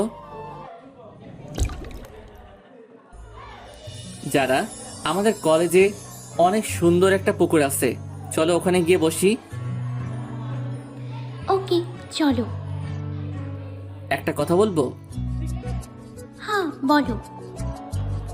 আমিও তোমাকে তুমি করে বলছি, আর তুমিও কিন্তু আমাকে তুমি করেই বলছো। সো এখন থেকে আমরা তুমি করেই বলি। আচ্ছা ঠিক আছে। তারপর দুজনে গিয়ে পুকুরের পাশে বসলাম। পুকুরে শাপলা ফুল ফুটেছে, যা দেখতে অসাধারণ লাগছে। আচ্ছা মাহফুজ, আমরা সারা জীবন ঠিক এভাবেই থাকবো তো? হ্যাঁ, সবসময় এভাবেই থাকবো, যতদিন বেঁচে থাকবো। এ কথা বলতেই যারা আমার সাথে একদম মিশে যায়। দুজন অনেক সময় পুকুরের পাশে কাটালাম। একটু পর ওখান থেকে ক্যাম্পাসে আবার চলে আসলাম। এসে দেখি তাহসিন, রাজ, তুহিন বসে বসে গল্প করতেছে। তারপর আমি আর যারা ওদের কাছে গিয়ে বসলাম। আরে যারা পূজে, কেমন আছো? এই তো অনেক ভালো আছি, আপনি কেমন আছেন? হ্যাঁ আমিও অনেক ভালো আছি। তবে শোনো, তুমি মাহফুজের বউ, তাই আমাদেরকে তুমি করেই ডাকবে। ওকে ঠিক আছে ভাইয়া। এতক্ষণ ধরে ওদের কথাবার্তা শুনতেছিলাম, আমি কোনো কথা বলার মতো সুযোগই পাই নাই। তারপর রাজ, তুহিন, তোদের কি খবর? আমরা সবাই অনেক ভালো আছি, কিন্তু আমাদের ট্রিট কই ভাই? বিয়ে তো সবাই খেলি, তারপরও ট্রিট লাগবো? হ্যাঁ লাগবে, আর এক্ষুনি। ওকে, একটা রেস্টুরেন্টে চল, তোদেরকে ট্রিট দিব। তারপর সবাইকে নিয়ে একটা রেস্টুরেন্টে গেলাম। পাশাপাশি দুইটা টেবিলে সবাই মিলে বসলাম। তারপর সবাইকে বললাম খাবার অর্ডার করতে। তারপর ওরা ইচ্ছে মতো অর্ডার দিতে শুরু করলো। আমি তো অবাক হয়ে তাকিয়ে আছি ওদের দিকে। ওরা এমনভাবে অর্ডার করতেছে যেন সবগুলোই কত দিনের না খাওয়া। কিরে, এত খাবার তিনজনে মিলে খেতে পারবি তো? দেখতে থাক তুই। যারা তুমি কি খাবে? আমাদের জন্য দুটো ব্ল্যাক কফি বলো। ওকে ঠিক আছে। তারপর দুইটা ব্ল্যাক কফি দিতে বললাম আমার আর যারার জন্য। সব হারামিগুলো এমনভাবে খাচ্ছে যেন কোনোদিন কিছুই খাই নাই। যারা ওদের খাওয়া দেখে মিট মিট করে হাসতেছে। টেবিলে যত খাবার ছিল সব কিছু ওরা নিমিষেই সাবার করে দিল। আমি তো কি বলবো কিছু খুঁজে পাচ্ছি না। ওরা যে এতটা খাদক সেটা আমার জানা ছিল না। আমাদের সবার খাওয়া শেষ হলে বিল পে করতে গেলাম। তারপর বিলের কাগজ দেখে তো আমার মাথায় আকাশ ভেঙে পড়ল। পকেট তো পুরোটা ফাঁকা করার জোগাড়। তারপর বিলটা দিয়ে সবাই রেস্টুরেন্ট থেকে বের হয়ে গেলাম। তারপর সবাই মিলে আবার কলেজ ক্যাম্পাসে গেলাম। কিছুক্ষণ সবাই মিলে আড্ডা দিয়ে দুপুরে বাসায় চলে আসলাম। বাসার সামনে এসে কলিং বেল দিলাম। কিছুক্ষণ পর আম্মু এসে দরজা খুলে দিল। তারপর ভিতরে ঢুকলাম, দেখি মামা, মামি আর আব্বু মিলে গল্প করতেছে। মাহফুজ, তোরা দুজনে রুমে গিয়ে ফ্রেশ হয়ে আয়, সবাই একসাথে খাবো। আচ্ছা আব্বু। তারপর আমি যারাকে নিয়ে রুমে চলে আসলাম। যারা ওয়াশরুমে গেল কাপড় চেঞ্জ করে আসতে। আমিও কাপড় চেঞ্জ করলাম। তারপর ফ্রেশ হয়ে খেতে চলে গেলাম। সবাই টেবিলে বসে আমাদের জন্যই ওয়েট করতেছে। তারপর সবাই মিলে খেয়ে নিলাম। খাওয়ার পর্ব শেষ করে রুমে চলে গেলাম। সকাল থেকে বেশ ধকল যাওয়ায় ক্লান্ত লাগছে এখন, তাই বিছানায় শরীরটা এলিয়ে দিলাম। ক্লান্তিতে কখন যে চোখটা লেগে গেছে বুঝতেই পারি নাই। বিকেলবেলায় যারার ডাকে ঘুমটা ভাঙলো। তারপর উঠে ফ্রেশ হয়ে নিলাম। প্রত্যেক দিন বিকেলবেলাতেও বাইরে থেকে ঘুরে আসি, তাই অভ্যাস হয়ে গেছে। যারাকে নিয়ে বাইরে ঘুরতে চলে গেলাম। বড় রাস্তা দিয়ে হাঁটার সময় হঠাৎ করেই যারা থেমে গেল। কি হলো, তুমি থেমে গেলে কেন? ওই যে দেখো ফুচকার দোকান, আমি ফুচকা খাবো। তারপর আর কি করার, মেয়েদের মন সব সময় ফুচকা খাই খাই। মেয়েদের চোখে কোনো কিছু না পড়লেও ফুচকা ঠিকই চোখে পড়ে যায়। দেখি ফুচকা মামা বেশ বড় করেই একটা দোকান দিয়েছে। তারপর যারাকে নিয়ে ফুচকার দোকানে গেলাম। যারা 2 প্লেট ফুচকা অর্ডার করলো। এই যারা, আমি ফুচকা খাই না। আজ না হয় আমার জন্যই খাও, তারপর আর কি, আমার রাজি হতে হলো। সেখানে বসার জন্য বেঞ্চ রাখা ছিল, ওখানে দুজনে মিলে বসলাম। তারপর যারা আমার কাছে এসে বক বক করতে লাগলো। একটু পর মনে হলো যে কান্দুইটা আইসিইউতে রেখে আসতে হবে। একটু পরে ফুচকা দিয়ে গেল দোকানদার। তখন যারার বক বক থেমে গেল, আর আমিও স্বস্তির নিঃশ্বাস ফেললাম। দুজনে মিলে ফুচকা খেতে লাগলাম। কিন্তু আমি 2 থেকে 3টা ফুচকা খেয়েই চোখ দিয়ে পানি চলে আসলো, কারণ ফুচকাতে একটু বেশি ঝাল হয়ে গেছে। আমার প্রচণ্ড পরিমাণে ঝাল লাগছে, তাই আর খেয়ে পারছি না। এদিকে ঝালে আমার অবস্থা খারাপ হয়ে গেছে। যারার দিকে তাকিয়ে দেখি খুব মজা করে ফুচকা খেয়ে যাচ্ছে। ওর আশেপাশে যে কেউ আছে সেটা মনে হয় ওর খেয়ালই নেই। হঠাৎ করে যারা আমার দিকে তাকালো, তারপর আমার অবস্থা দেখে বুঝে গেল আমার ব্যাপারটা। এই তোমার কি অনেক বেশি ঝাল লেগেছে? তোমার কি পানি লাগবে? এই কথা বলছো না কেন? আমার এত বেশি ঝাল লাগছে যে আমি হাঁপাচ্ছি, কথাই বলতে পারছি না। তারপর যারা ফুচকার দোকানিকে বলল, এই মামা, আপনার কাছে পানি আছে? পানি দিন তো। পানি তো নেই। কি বলছেন কি আপনি? পানি নেই মানে? তাহলে ফুচকা বিক্রি করছেন কেন? আপনাকে তো আগেই বলেছিলাম যে ওই ফুচকাতে ঝাল কম দিতে, আবার বলতেছেন যে পানি নাই। Sorry madam. এদিকে আমার অবস্থা খারাপ হয়ে গেছে। আমার অবস্থা দেখে যারা আমার হাত ধরে উঠিয়ে দাঁড় করালো। তারপর টানতে টানতে একটা গাছের আড়ালে নিয়ে গেল। আমি ঝালের কারণে কান্না করে দিছি। যারা আমার সামনে এসেই 2 ঠোঁট এক করে দিল। যারা মিষ্টি ঠোঁটের ছোঁয়া পেয়ে আমার ঝাল কমতে শুরু করলো। যারা ওর ঠোঁট দিয়ে আমার ঠোঁট জোরে জোরে চুষতে লাগলো। নিমিষেই ঝাল যেন কোথায় হারিয়ে গেল যারা ঠোঁটের ছোঁয়ায়। কিছুক্ষণ পর যারা আমার ঠোঁট ছেড়ে দিল। এই তোমার ঝাল কমেছে? তারপর আমি না বলতেই যারা আবার ওর ঠোঁট দিয়ে আমার ঠোঁট জোড়া চেপে ধরলো। এইভাবে কিছুক্ষণ থেকে তারপর ছেড়ে দিল। এবার ঝাল কমেছে তো? আমি না বলেই হেসে দিলাম। যারাও ব্যাপারটা বুঝতে পেরে আমার বুকে মৃদু আঘাত করতে লাগলো। আমিও যারাকে জড়িয়ে ধরলাম। তারপর আমরা দোকানে গিয়ে ফুচকার বিলটা দিয়ে দিলাম। বিল দিয়ে বাসার দিকে রওনা দিলাম। পথে যারাকে একটা চকলেট আইসক্রিম কিনে দিলাম। যারা আইসক্রিম পেয়ে খুশিতে ওর চোখ জলজল করতে লাগলো। তারপর আবার যারাকে নিয়ে বাসার দিকে যেতে লাগলাম। কিছুক্ষণ পরে বাসায় পৌঁছে গেলাম। বাসায় আসতে আসতে সন্ধ্যা হয়ে গেল। তারপর নিজের রুমে চলে গেলাম। রাতে খেয়ে দিয়ে ঘুমিয়ে গেলাম। পরের দিন সকালে উঠে নাস্তা করে যারাকে নিয়ে কলেজে চলে গেলাম। তারপর যার যার ক্লাসে চলে গেলাম। 2টা ক্লাস করে বাইরে চলে আসলাম। তারপর যারাকে ফোন করে ক্যাম্পাসে আসতে বললাম। আচ্ছা তুমি থাকো, আমি 10 মিনিটে আসতেছি। ওকে ঠিক আছে। তারপর ক্যাম্পাসে বসে থাকলাম। ঠিক সেই মুহূর্তে একটা মেয়ে এসে বলল,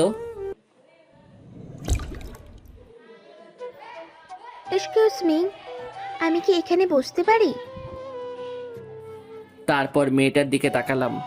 ঠিক চিনতে পারলাম না, মনে হয় নতুন এসেছে। হ্যাঁ বসুন এখানে। তারপর মেয়েটি আমার পাশে এসে বসলো। আচ্ছা, আমি এই কলেজে নতুন এসেছি, কাউকে তেমন চিনি না। আমাকে কি আপনার বন্ধু বানাবেন? হ্যাঁ অবশ্যই, কেন নয়। হাত বাইরে দিয়ে। হাই, আমি তাইবা। আমিও মুচকি এসে হাত বাড়িয়ে হ্যান্ডশেক করলাম। হাই, আমি মাহফুজ। ঠিক সেই মুহূর্তে যারা আমাদের সামনে চলে আসলো। আমি তখনও তাইবার হাত ধরে বসে আছি। যারা হঠাৎ করে চলে আসায় হাতটা ছাড়তে মনে নাই। ও তাহলে এখানে এই কাজ চলছে। মাহফুজ, তুমি কি করে পারলে আমার সাথে এরকম করতে? আমি তো যারার কথায় কিছুই বুঝতে পারতেছি না। কি হয়েছে যারা, কি বলতেছো এসব? কি বলতেছি মানে তুই বুঝতে পারছিস না? আমার অবর্তমানে তুই এই মেয়ের সাথে রিলেশন করতেছিস, আবার হাতে হাত ধরে বসেও আছিস, আর এখন সাধু সাজা হচ্ছে যে কিছুই বুঝতে পারছিস না।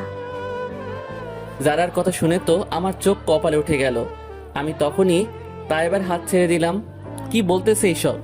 যারা, তুমি ভুল বুঝতেছো, আমাদের মাঝে কোনো কিছুই নাই। আজকে জাস্ট মেয়েটা আমার ফ্রেন্ড হলো। তোকে বিশ্বাস করাটাই ভুল ছিল। থাক তুই এই মেয়েকে নিয়ে, আমি চললাম। এই যারা, আমার কথাটা তো শোনো। বলে অনেক ডাকলাম, বাট কোনো কথা না বলেই চলেই গেল। সাধারণ একটা চোখে দেখা বিষয় নিয়ে এমন করলো। তাইবা এতক্ষণ বসে বসে আমাদের কাহিনী দেখতেছিল। তাইবা তো অনেক অবাক হয়ে গেছে। তারপর বলল,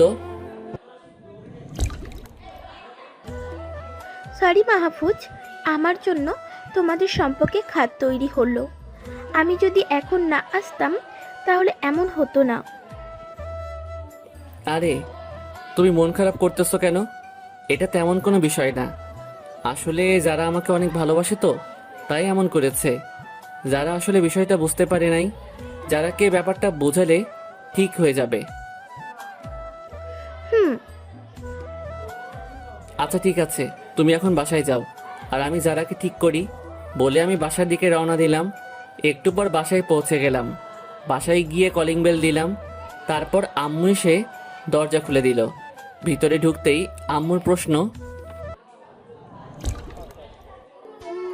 কি রে মাহফুজ, জারার সাথে তোর কি হয়েছে? যারা বাসায় এসে কাঁদতে কাঁদতে উপরে চলে গেল। কিছু হয়নি আম্মু, সাধারণ একটা ব্যাপার নিয়ে রাগ করছে, ও ঠিক হয়ে যাবে। ও ঠিক আছে। তারপর আমি রুমে চলে গেলাম। গিয়ে দেখি যারা রুমে শুয়ে আছে। আমি কিছু না বলে ফ্রেশ হতে চলে গেলাম। তারপর নিচে গিয়ে খেয়ে আসলাম। খাওয়ার পর্ব শেষ করে আবার রুমে চলে আসলাম। পাগলিটা এখনো একইভাবে বিছানায় শুয়ে আছে। এতক্ষণ আমি বাসায় এসেছি, একবারও আমার দিকে ফিরেও তাকায়নি। বুঝলাম পাগলিটা আমার উপর অনেক রাগ করে আছে। আমিও পাগলিটার পাশে গিয়ে শুয়ে পড়লাম। আমি শোয়ার পরে যারা আমার থেকে একটু দূরে সরে গেল। বাব্বা, এত অভিমান আর রাগ একসাথে জমা করে রেখেছে। থাক, এখন আর ওকে বিরক্ত করব না, একটু পরে এমনিতেই ঠিক হয়ে যাবে। এভাবে ওর পাশে শুয়ে থাকলাম। এভাবে দুপুর গড়িয়ে বিকেল হয়ে গেল। তারপর শোয়া থেকে উঠে বসলাম। দেখি পাগলিটা ঘুমিয়ে গেছে, তাই ওকে আর ডাকলাম না। তারপর ফ্রেশ হয়ে বাইরে গেলাম একটু ঘুরতে, কিন্তু ঘুরতে ইচ্ছে হচ্ছে না আজকে। প্রত্যেক দিন যারাকে নিয়ে ঘুরতে যাই তো, আজ যারা নাই তাই ভালো লাগছে না। অনেক সময় আনমনে ঘুরলাম। তারপর সন্ধ্যার দিকে বাসায় চলে আসলাম। বাসায় এসে রুমে গিয়ে ফ্রেশ হয়ে নিলাম, কিন্তু যারাকে কোথাও দেখতে পাচ্ছি না। কই গেল মেয়েটা? বেলকুনিতে গেলাম, কিন্তু সেখানেও নাই। তারপর মনে পড়লো যারার মন খারাপ থাকলে ছাদে গিয়ে দাঁড়িয়ে থাকে। তারপর আমিও ছাদে গেলাম যারা আছে নাকি দেখতে। ছাদে গিয়ে দেখি যারা ছাদের রেলিং ধরে আকাশের দিকে তাকিয়ে দাঁড়িয়ে আছে। তখন আমিও যারার কাছে গেলাম, গিয়ে পিছন থেকে জড়িয়ে ধরলাম। যারা পিছনে ঘুরে আমাকে দেখে ঝটকা মেরে নিজেকে ছাড়িয়ে নিল, আর শাড়ি ভাবি বলল, তুই কোন সাহসে আমাকে জড়িয়ে ধরেছিস? যা গিয়ে ওই মেয়েকে জড়িয়ে ধর। আমার কাছে এখন কেন এসছিস?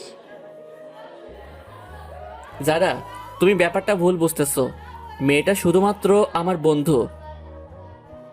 হ্যাঁ, এখন তো আমাকে এসবই বোঝাবি। আমিই ভুল করেছিলাম তোকে ভালোবেসে। ঠাস ঠাস করে যারাকে দুইটা চড় মেরে দিলাম। ওই, তোকে কতবার বলবো যে আমি কোনো রিলেশনে নাই? মেয়েটা আজই কলেজে নতুন এসেছে, তাই ওর সাথে কথা বলতেছিলাম। তখন থেকে একই কথা বলে যাচ্ছিস। আমাকে কি তোর একটু বিশ্বাস হয় না? এতটাই খারাপ ভাবিস আমাকে? প্রচণ্ড রাগের জন্য এক নিঃশ্বাসে সবগুলো কথা বললাম। যারার দিকে তাকিয়ে দেখি মুখে হাত দিয়ে মাথা নিচু করে দাঁড়িয়ে আছে। মুখটা একদম লাল হয়ে গেছে। আসলে রাগের জন্য বোধহয় চটা জোরেই মারা হয়ে গেছে। আমি আস্তে আস্তে বললাম, যারা, আমার দিকে তাকাও।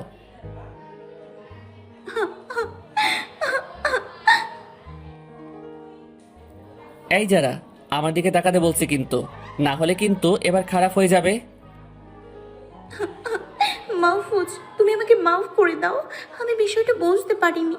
আমি তোমাকে অনেক ভালোবাসি, তাই তুমি যখন ওর হাত ধরেছিলে আমি সেটা মেনে নিতে পারিনি।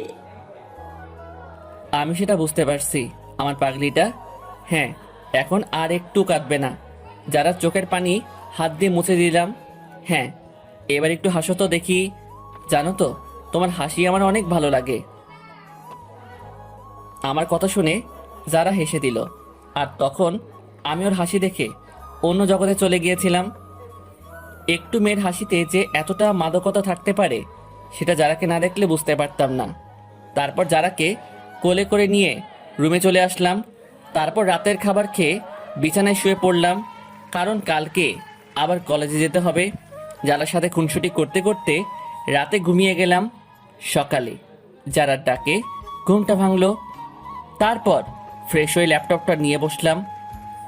ল্যাপটপটা অন করতেই তো আমার চোখ খুশিতে জ্বলজ্বল করে উঠল, কারণ আমি বিদেশে যে ভার্সিটিতে পড়ার জন্য আবেদন করেছিলাম সেখানে আমাকে সিলেক্ট করে নিয়েছে। আসলে আমার অনেক দিনের ইচ্ছা যে আমি দেশের বাইরে গিয়ে স্টাডি করব, আর আজকে সেই স্বপ্নটা পূরণ হলো আমার। কি যে খুশি লাগতেছে, কি আর বলবো। যাই হোক, তারপর সকালে নাস্তাটা সেরে যারাকে নিয়ে কলেজে চলে গেলাম। কলেজে গিয়ে দেখি তায়েবা একা একা বসে আছে। তারপর যারাকে তায়েবার সাথে পরিচয় করিয়ে দিলাম। ভালো কথা হলো তায়েবাও যারার সাথে একই ইয়ারে পড়ে, আর ডিপার্টমেন্টটাও এক। তারপর ওদের থেকে বিদায় নিয়ে আমি ক্লাসে চলে আসলাম। আজকে স্যার এসে সবাইকে কিছু নোট দিয়ে গেলেন। 2টা ক্লাস করে বাইরে চলে আসলাম। তারপর দেখি মাঠের মাঝখানে যারা আর তাইবা বসে গল্প করতেছে। আমিও ওদের সাথে যোগ দিলাম। অনেকক্ষণ কথাবার্তা বলে দুপুরে বাসায় চলে আসলাম। তারপর রুমে গিয়ে শাওয়ার নিলাম, খেয়ে দিয়ে ঘুমিয়ে গেলাম। ঘুম একেবারে বিকালে ভাঙলো। উঠে দেখি যারা আমার বুকের উপর শুয়ে আছে। তারপর যারাকে ডাক দিতেই ঘুম থেকে উঠে গেল। তারপর দুজনে ফ্রেশ হয়ে বাইরে থেকে ঘুরে আসলাম। তারপর রুমে চলে গেলাম। রাতে খাবার জন্য আম্মু এসে ডেকে গেল। তারপর দুজনে মিলে খেতে চলে গেলাম। সবাই মিলে খেতে খেতে আমি স্টাডির কথাটা বললাম। আব্বু, আমি দেশের বাইরে একটা ভার্সিটিতে আবেদন করছিলাম, আর আজকে ওরা আমাকে সিলেক্ট করছে। কিছুদিন পরে আমাকে দেশের বাইরে চলে যেতে হবে। আমার কথা শুনে যারাকে দেখলাম মুখটা মলিন করে ফেলছে। সে কি, এসব কি বলতেছিস তুই? আমাদের ছেড়ে ওই বিদেশ গিয়ে পড়ালেখা করবি? আব্বু, আমার অনেক দিনের ইচ্ছা যে আমি দেশের বাইরে লেখাপড়া করব। তোমরা অবশ্যই না করবে না? সেটা তো বুঝলাম, কিন্তু যারা আমার এতদিন কিভাবে একা একা থাকবে? আব্বু কথাটা বলার পর যারা মন খারাপ করে রুমে চলে গেল। দেখলি তুই, যারা তোর কথা শুনে চলে গেল। তুই তো দেশে থেকেই ভালো ভার্সিটিতে পড়তে পারিস। দেখো আব্বু, আমি যা বলেছি সেটাই ফাইনাল, আর যারাকে আমি বুঝিয়ে বলবো বিষয়টা। ঠিক আছে, তুই যা ভালো মনে করিস। তারপর খেয়ে দিয়ে রুমে চলে আসলাম। যারাকে রুমে দেখতে পাচ্ছি না, নিশ্চয়ই ছাদে গেছে, তাই আমিও গেলাম। গিয়ে দেখি যারা মন খারাপ করে দাঁড়িয়ে আছে। তখন আমি গিয়ে যারাকে পিছন থেকে জড়িয়ে ধরলাম। দেশের বাইরে কি না গেলে হয় না?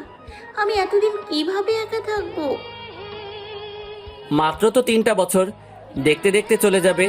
আর আমি তো তোমাকে প্রতিদিন ফোন করব, কোনো সমস্যা নাই। না, তারপরে আমি তোমাকে ছেড়ে থাকতে পারবো না। তুমি বিদেশে যাবে না, এটাই ফাইনাল। যারা আমাকে যেতেই হবে, কারণ এটা আমার অনেক দিনের ইচ্ছা। তুমি যাবে না, আমি তোমাকে যেতে দেব না, আর এটাই ফাইনাল। না হলে আমি কিছু একটা করে ফেলবো। মাহফুজের প্রচণ্ড রাগ হয়ে যায় যারার কথা শুনে। আমি বিদেশে যাব আর এটাই ফাইনাল বলে মাহফুজ পিছনে সরে যেতেই ছাদ থেকে পিছলে যায়। মাহফুজ নিচে পড়ে যেতে গেলে যারা মাহফুজের হাত ধরে ফেলে, তারপর শক্ত করে জড়িয়ে ধরে। পাঠকরা তো কত কিছু ভেবে ফেলেছেন যে মাহফুজ মরে যাবে, এই সেই। আরে ভাই, আমি মারা গেলে গল্প শোনাবে কে? যারা বলল, আমি তোমাকে কখনোই আমার জীবন থেকে হারাতে দিব না, সব সময় আগলে রাখবো। আর আমি বুঝতে পারছি যে তুমি বিদেশে পড়ালেখা করবে, সো আমি তোমাকে যেতে দিব, তবে অনেকগুলো শর্ত আছে। তো আমার কলিজাটা, শর্তগুলো একটু শুনি। 1 ঘন্টা পর পর আমাকে ভিডিও কল দিতে হবে, সব সময় আমার কথা মনে করবে, কোনো মেয়ের দিকে ভুলেও তাকাবে না, মাথা সবসময় নিচু করে রাখবে, ভালো করে লেখাপড়া করবে। আর কোনো শর্ত বাকি আছে নাকি? হ্যাঁ আছে, মনে পড়লে বলবো। তারপর যারার সাথে রুমে চলে আসলাম। রাত অনেক হয়ে গেছে, তাই শুয়ে পড়লাম। সকালবেলায় যারার ডাকে ঘুমটা ভেঙে গেল। তারপর ওয়াশরুমে গেলাম ফ্রেশ হতে। ওয়াশরুম থেকে বেরিয়ে ল্যাপটপটা নিয়ে বসলাম। তারপর ইন্টারনেটে ঢুকে দেখি সেই ভার্সিটি থেকে আমার ফর্মটা পূরণ করে দিয়েছে। আগামী মাসেই আমাকে চলে যেতে হবে দেশের বাইরে।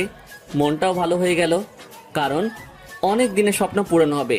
তারপর খাবার খেতে নিচে গেলাম, দেখি সবাই বসে আছে। আমি যেতেই খাওয়া শুরু করলো। খাওয়ার এক পর্যায়ে আব্বু বলল, মাহফুজ, তোর ভার্সিটির কি খবর, যেটাতে তুই অ্যাপ্লাই করছিলে? হ্যাঁ আব্বু, ওরা ফর্ম পূরণ করে দিয়েছে। আগামী মাসেই আমাকে চলে যেতে হবে। ওহ ঠিক আছে, তাহলে এই কয়দিনে সব কিছু ঠিকঠাক করে নে, সময় তো আর বেশি নেই। হ্যাঁ আব্বু। তারপর খাবার শেষ করে রুমে চলে গেলাম। আমার পিছু পিছু যারাও আসলো। রুমে এসে কলেজে যাওয়ার জন্য তৈরি হয়ে নিলাম। যারাও তৈরি হয়ে নিল। তারপর দুজনে মিলে কলেজের উদ্দেশ্যে বেরিয়ে পড়লাম। কিছুক্ষণ পর কলেজে চলে আসলাম। তাইবাকে দেখলাম কলেজ গেট দিয়ে ঢুকছে। যারাকে ওর কাছে পাঠিয়ে দিয়ে আমি ক্লাসে চলে গেলাম। প্রথম ক্লাসটা করে প্রিন্সিপাল স্যারের রুমে চলে গেলাম। May I come in sir? হ্যাঁ মাহফুজ, ভিতরে আসো। তো বলো, কি প্রয়োজনে আসলে? আসলে স্যার, আমি দেশের বাইরে পড়তে চলে যাচ্ছি, তাই এই কলেজ থেকে টিসি এর সার্টিফিকেট লাগবে। আমি আগামী মাসে চলে যাচ্ছি। অভিনন্দন তোমাকে। আমি অনেক খুশি হলাম যে তুমি দেশের বাইরে চান্স পেয়েছো। আমি তোমার টিসির ব্যবস্থা করে দিচ্ছি। ধন্যবাদ স্যার বলে বাইরে চলে আসলাম। তারপর যারাকে ফোন করে ক্যাম্পাসে আসতে বললাম। একটু পর যারা আর তাইবা একসাথে আসলো। তারপর সবাই মিলে একসাথে বসলাম। ভাইয়া, আপনি বললেন দেশের বাইরে চলে যাচ্ছেন? হ্যাঁ যাচ্ছি, বাট তোমাকে কে বললো? কে আবার? যারা বলেছে আমাকে। যারার দিকে তাকিয়ে বললাম, তুমি আর কয়জনকে বলছো, বলবে আমাকে? মাত্র তাইবাকেই বললাম। তারপর আরো কিছুক্ষণ গল্প করে কলেজ থেকে বাসায় চলে আসলাম। বাসায় এসে ফ্রেশ হয়ে খেয়ে নিলাম। তারপর একটানা ঘুম দিলাম। বিকেলে ঘুম ভাঙলে ল্যাপটপ নিয়ে ভর্তির কাজ করতে লাগলাম। এভাবেই আমার সময় কাটতে লাগলো। দেখতে দেখতে 1 মাস পার হয়ে গেল। এই 1 মাসের মধ্যে যারা আমাকে অনেক কেয়ার নিয়েছে, সবসময় আমার পাশে পাশে থেকেছে, আমার যাতে কোনো কষ্ট না হয় সেই জন্য যারা সব সময় দেখভাল করছে। এভাবে কখন যে সময় ফুরিয়ে যাওয়ার দিন চলে এসেছে বুঝতেই পারিনি। হ্যাঁ, আজকে দুপুরেই আমার ফ্লাইট। সকাল থেকে সবাই ব্যস্ত হয়ে গেছে আমাকে গুছিয়ে দেওয়ার জন্য। যারা তো সেই রাত থেকে আমাকে উপদেশ দেওয়া শুরু করছে, আমি কখন খাবো, কখন গোসল করব, কোনো মেয়ের দিকে তাকাবো না। তারপর আরও কত কিছু যে বলল অত মনে নাই। সময় দেখতে দেখতে সকাল গড়িয়ে দুপুর হয়ে গেল। এখন আমার পরিবার সহ এয়ারপোর্টে দাঁড়িয়ে আছি। আস্তে আস্তে আমার যাওয়ার সময় হয়ে আসছে। আব্বু আম্মুর থেকে এখন বিদায় নিয়ে যারার কাছে আসতেই আমাকে জড়িয়ে ধরে হুহু করে কেঁদে দিল। আমি এতদিন তোমাকে ছেড়ে কিভাবে থাকবো? আরে পাগলি, আমি তো মাত্র কয়েকদিনের জন্য যাচ্ছি। আর তাছাড়া আব্বু আম্মু তো তোমার সাথেই থাকবে। আমাকে যখন দেখতে ইচ্ছে করবে তখন ভিডিও কল দিবে, তাহলেই তো হয়ে গেল।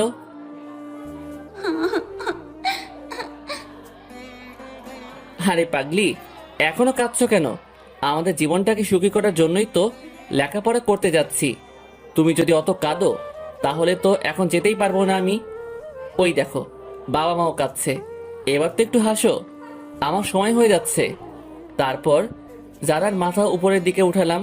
চোখের পানিতে পুরো মুখে বন্যা হয়ে গেছে। চোখের কাজল লেপটে গেছে। এবার একটু হাসো তো তুমি, তোমার হাসি না দেখলে আমি যেতে পারবো না। সত্যি। তারপর সবাইকে সান্ত্বনা দিয়ে বিদায় দিয়ে চেকিং পোর্টে চলে আসলাম। সব কিছু চেক করা শেষ হলে বিমানে উঠে গেলাম। কিছুক্ষণ পরে আমাদের বিমানটি দেশের বাইরে যাওয়ার জন্য রওনা দিল। বিমানের জানালা দিয়ে তাকিয়ে দেখি নিচের সব কিছু ছোট ছোট পিঁপড়ার মতো লাগতেছে। কম্পিউটার স্ক্রিনে দেখলাম এখন 1000 ফুট উপরে আছি। ইয়ারফোনটা কানে গুঁজে দিয়ে গান শুনতে লাগলাম। কখন যে ঘুমিয়ে গেছি বলতে পারবো না। হঠাৎ একজন বিমানবালার ডাকে ঘুম ভাঙলো। বিমান থেকে নেমে আমার ভাড়া করা হোটেলের দিকে রওনা দিলাম। একটা কার নিয়ে হোটেলে পৌঁছে গেলাম। সত্যি বলতে শহরটা একদম আমার মনের মতো। হোটেলটাকেও অনেক পছন্দ হলো। যাই হোক, হোটেলে নিজের রুমে চলে গেলাম। রুমটা খুব সুন্দর করে সাজানো। তারপর ওয়াশরুম থেকে ফ্রেশ হয়ে বিছানায় বসলাম। এখন যারাকে ফোন দিতে হবে। অনলাইনে গিয়ে দেখি যারা আছে। তখন যারাকে ভিডিও কল দিলাম। যারা আমার সাথে কথা বলতে পেরে তো প্রচণ্ড আকারে খুশি। তারপর আব্বু আম্মুর সাথে কথা বললাম। একটু পর হোটেল থেকে রাতের খাবার খেয়ে এসে শুয়ে পড়লাম। সকালবেলা ফোনের স্ক্রিনের আওয়াজে ঘুম ভাঙলো। ফোনের স্ক্রিনে তাকিয়ে দেখি যারা ফোন দিয়েছে। হ্যাঁ যারা, বলো। তুমি এখনো ঘুমিয়ে আছো? যাও তাড়াতাড়ি উঠে ফ্রেশ হয়ে খেয়ে নাও, তারপর আবার আমাকে ফোন দেবে। ওকে। তারপর উঠে ফ্রেশ হয়ে খেয়ে নিলাম। এখন ভার্সিটির উদ্দেশ্যে রওনা দিব, তাই ড্রেস পরে নিলাম। তারপর রওনা দিব আবার যারার ফোন। কি করো? এই তো ভার্সিটি যাওয়ার জন্য রওনা দিয়েছি। Okay bye. তারপর একটা ট্যাক্সি নিয়ে ভার্সিটির উদ্দেশ্যে রওনা দিলাম। একটু পর আমার গন্তব্যস্থলে পৌঁছে গেলাম। ভার্সিটির গেট দিয়ে প্রবেশ করতেই অবাক হয়ে গেলাম, কারণ এত বড় শিক্ষা প্রতিষ্ঠান এর আগে দেখিনি। এরপর প্রিন্সিপালের রুমে গিয়ে সব কাগজপত্র জমা দিয়ে ভর্তি নিশ্চিত করলাম। এরপর কলেজ ক্যাম্পাসে এসে কিছু বাংলাদেশি বন্ধুদের সাথে বন্ধুত্ব হয়ে গেল। তারপর সবার সাথে ক্লাসে চলে গেলাম। স্যার আমাকে সবার সাথে পরিচয় করিয়ে দিলেন। তারপর ক্লাস শুরু করলেন। এইভাবেই আমার স্টাডি চলতে লাগলো। দেখতে দেখতে 2 বছর পেরিয়ে গেল। এর মধ্যে প্রায় সব সময় পরিবারের সাথে কথা বলেছি। বিশেষ করে যারার সাথে অনেক কথা বলতাম, যারা আমাকে সব সময় উপদেশ দিত কখন কি করতে হবে। সময় অতিবাহিত হয়ে চলেছে। আমার স্টাডি কমপ্লিট করতে আর মাত্র কয়েক মাস আছে, তারপরেই পরীক্ষা। তবে এতদিনে এই বিদেশি পরিবারের সাথে খাপ খাওয়াতে পারলেও মনটা সেই দেশের মাটিতেই পড়ে আছে। এদেশকে আর ভালো লাগছে না। এখন শুধু নিজের দেশে ফিরে যেতে মন চাচ্ছে। বাবা মা এমনকি যারাও আমাকে ফোন করে দেশে চলে যেতে বলে, কিন্তু এখন কিভাবে যাব? গ্র্যাজুয়েশন কমপ্লিট করার আর মাত্র কয়েক মাস আছে। একেবারে স্টাডি কমপ্লিট করে তারপর দেশের মাটিতে পা রাখবো। দেখতে দেখতে আমার পরীক্ষা চলে আসলো। আমার পড়াশোনা আগে থেকে শেষ করে রাখছিলাম, তাই পরীক্ষাতে সব কিছুই সহজভাবে পেয়েছি। একে একে সবগুলো পরীক্ষাই শেষ হয়ে যায়। কিছুদিন পর আমাদের রেজাল্ট প্রকাশ হয়। রেজাল্ট দেখে তো আমি খুশিতে জ্ঞান হারানোর মতো অবস্থা। আমি টপ 10 জনের মধ্যে প্রথম স্থান অধিকার করেছি। আমি তখনই ফোন করে বাবা মা আর যারাকে জানিয়ে দিলাম। ওরাও অনেক খুশি হয়েছে। এখন সবাই মিলে চাপ দিচ্ছে দেশে ফিরে যাওয়ার জন্য। তারপর সবাইকে জানিয়ে দিলাম যে আমি 1 মাস পরে দেশে ফিরব। যারা আমার জন্য অপেক্ষা করতে লাগলো। আসলে আমি আগামীকালই দেশে যাওয়ার জন্য বিমানের টিকিট কেটে রাখছি, সবাইকে সারপ্রাইজ দেওয়ার জন্য। ওই কথাটা বললাম। অনেক আনন্দের মধ্যে দিয়ে আজকের দিনটা কেটে গেল। সকালে ঘুম থেকে উঠে সকালে নাস্তাটা করে সব কিছু প্যাকিং করলাম। তারপর এয়ারপোর্টের উদ্দেশ্যে বেরিয়ে পড়লাম। এয়ারপোর্টে পৌঁছে চেকিং শেষ হলে বিমানে গিয়ে বসলাম। তারপর বিমান দেশের উদ্দেশ্যে রওনা দিল। দুপুরের দিকে বাংলাদেশ এয়ারপোর্টে পৌঁছে গেলাম। এয়ারপোর্ট থেকে ট্যাক্সি নিয়ে সোজা বাসার উদ্দেশ্যে বেরিয়ে পড়লাম। কিছুক্ষণ পর বাসায় পৌঁছে গেলাম। ভাড়া মিটিয়ে বাসার গেট দিয়ে ভিতরে ঢুকলাম। এই 3 বছরে চারপাশের পরিবেশটা অনেকটাই পাল্টে গেছে। সব কিছু প্রায় নতুন নতুন লাগছে। বাসার গেট দিয়ে ঢুকতেই দেখি অনেক সুন্দর একটা ফুলের বাগান করা হয়েছে। সুন্দর সুন্দর ফুল ফুটেছে গাছগুলোতে। হঠাৎ পানি পড়ার আওয়াজ পেলাম। নিশ্চয়ই গাছগুলোতে কেউ পানি দিচ্ছে। তারপর আস্তে আস্তে সামনে আগাতেই দেখি আম্মু গাছে পানি দিচ্ছে। আস্তে করে পিছন থেকে আম্মুর চোখ ধরলাম। এই যারা, এখন এইসব করার সময় নয়, প্লিজ ছেড়ে দে। আমি তো মনে মনে হাসতেছি। এই যারা, ছাড় তো আমাকে। তারপর আমাকে অনেক জোরে জড়িয়ে ধরে কান্না খুশিতে করে দিল। তুই কি জানিস তোর জন্য আমি কত অপেক্ষা করছিলাম? তুই বললি 1 মাস পর আসবি, একবার আমাকে জানিয়ে আসবি না? তাহলে এই সারপ্রাইজটা কেমন করে দিতাম? হয়েছে, এখন ভেতরে চল, অনেক ক্লান্ত হয়ে গেছিস। যারা কোথায়? কলেজ গেছে যারা, একটু পরেই চলে আসবে। তারপর আমরা ভিতরে গেলাম, রুমে গিয়ে ফ্রেশ হয়ে নিলাম। পুরো ঘরে সব জায়গায় আমার ছবি রাখা। পাগলিটা মনে হয় আমার কথা সারাদিন ভাবতো। যাই হোক, ওকে আজই সারপ্রাইজটা দিব। তারপর নিচে গিয়ে খেয়ে আসলাম। রুমে বসে বসে ফেসবুকিং করতেছিলাম, তখনই কারো পায়ের শব্দ পেলাম। নিশ্চয়ই রুমে কেউ আসতেছে। তখনই রুমে যারা প্রবেশ করলো, আর হঠাৎ আমাকে দেখে যেন বিশ্বাসই করতে পারতেছিল না। প্রচণ্ড গতিতে এসে আমাকে জড়িয়ে ধরে কেঁদে দিল। তুমি জানো আমি কত খুশি হয়েছি। সারপ্রাইজটা কেমন লাগলো? খুব ভালো। তারপর যারা ফ্রেশ হয়ে খেয়ে নিল, দুজনে বসে গল্প করতে করতে বিকাল হয়ে গেল। বিকেলে বাইরে থেকে ঘুরে আসলাম, প্রায় রাতের দিকে বাসায় ফিরলাম। সবাই মিলে রাতের খাবার খেয়ে নিলাম। তারপর যারাকে নিয়ে রুমে আসতেই দেখি পুরো ঘর ফুল দিয়ে সাজানো। এইরকম করে কে সাজালো? কেন, আমি সাজিয়েছি। আজ আমরা বাসরাত করব বলি মাহফুজকে বিছানায় ফেলে দিই। ভিউয়ার্স, চলেন আমরা এখান থেকে চলে যাই। এখানে এখন জয় বাংলা কনসার্ট হবে, আমাদের এখানে থাকাটা ঠিক হবে না।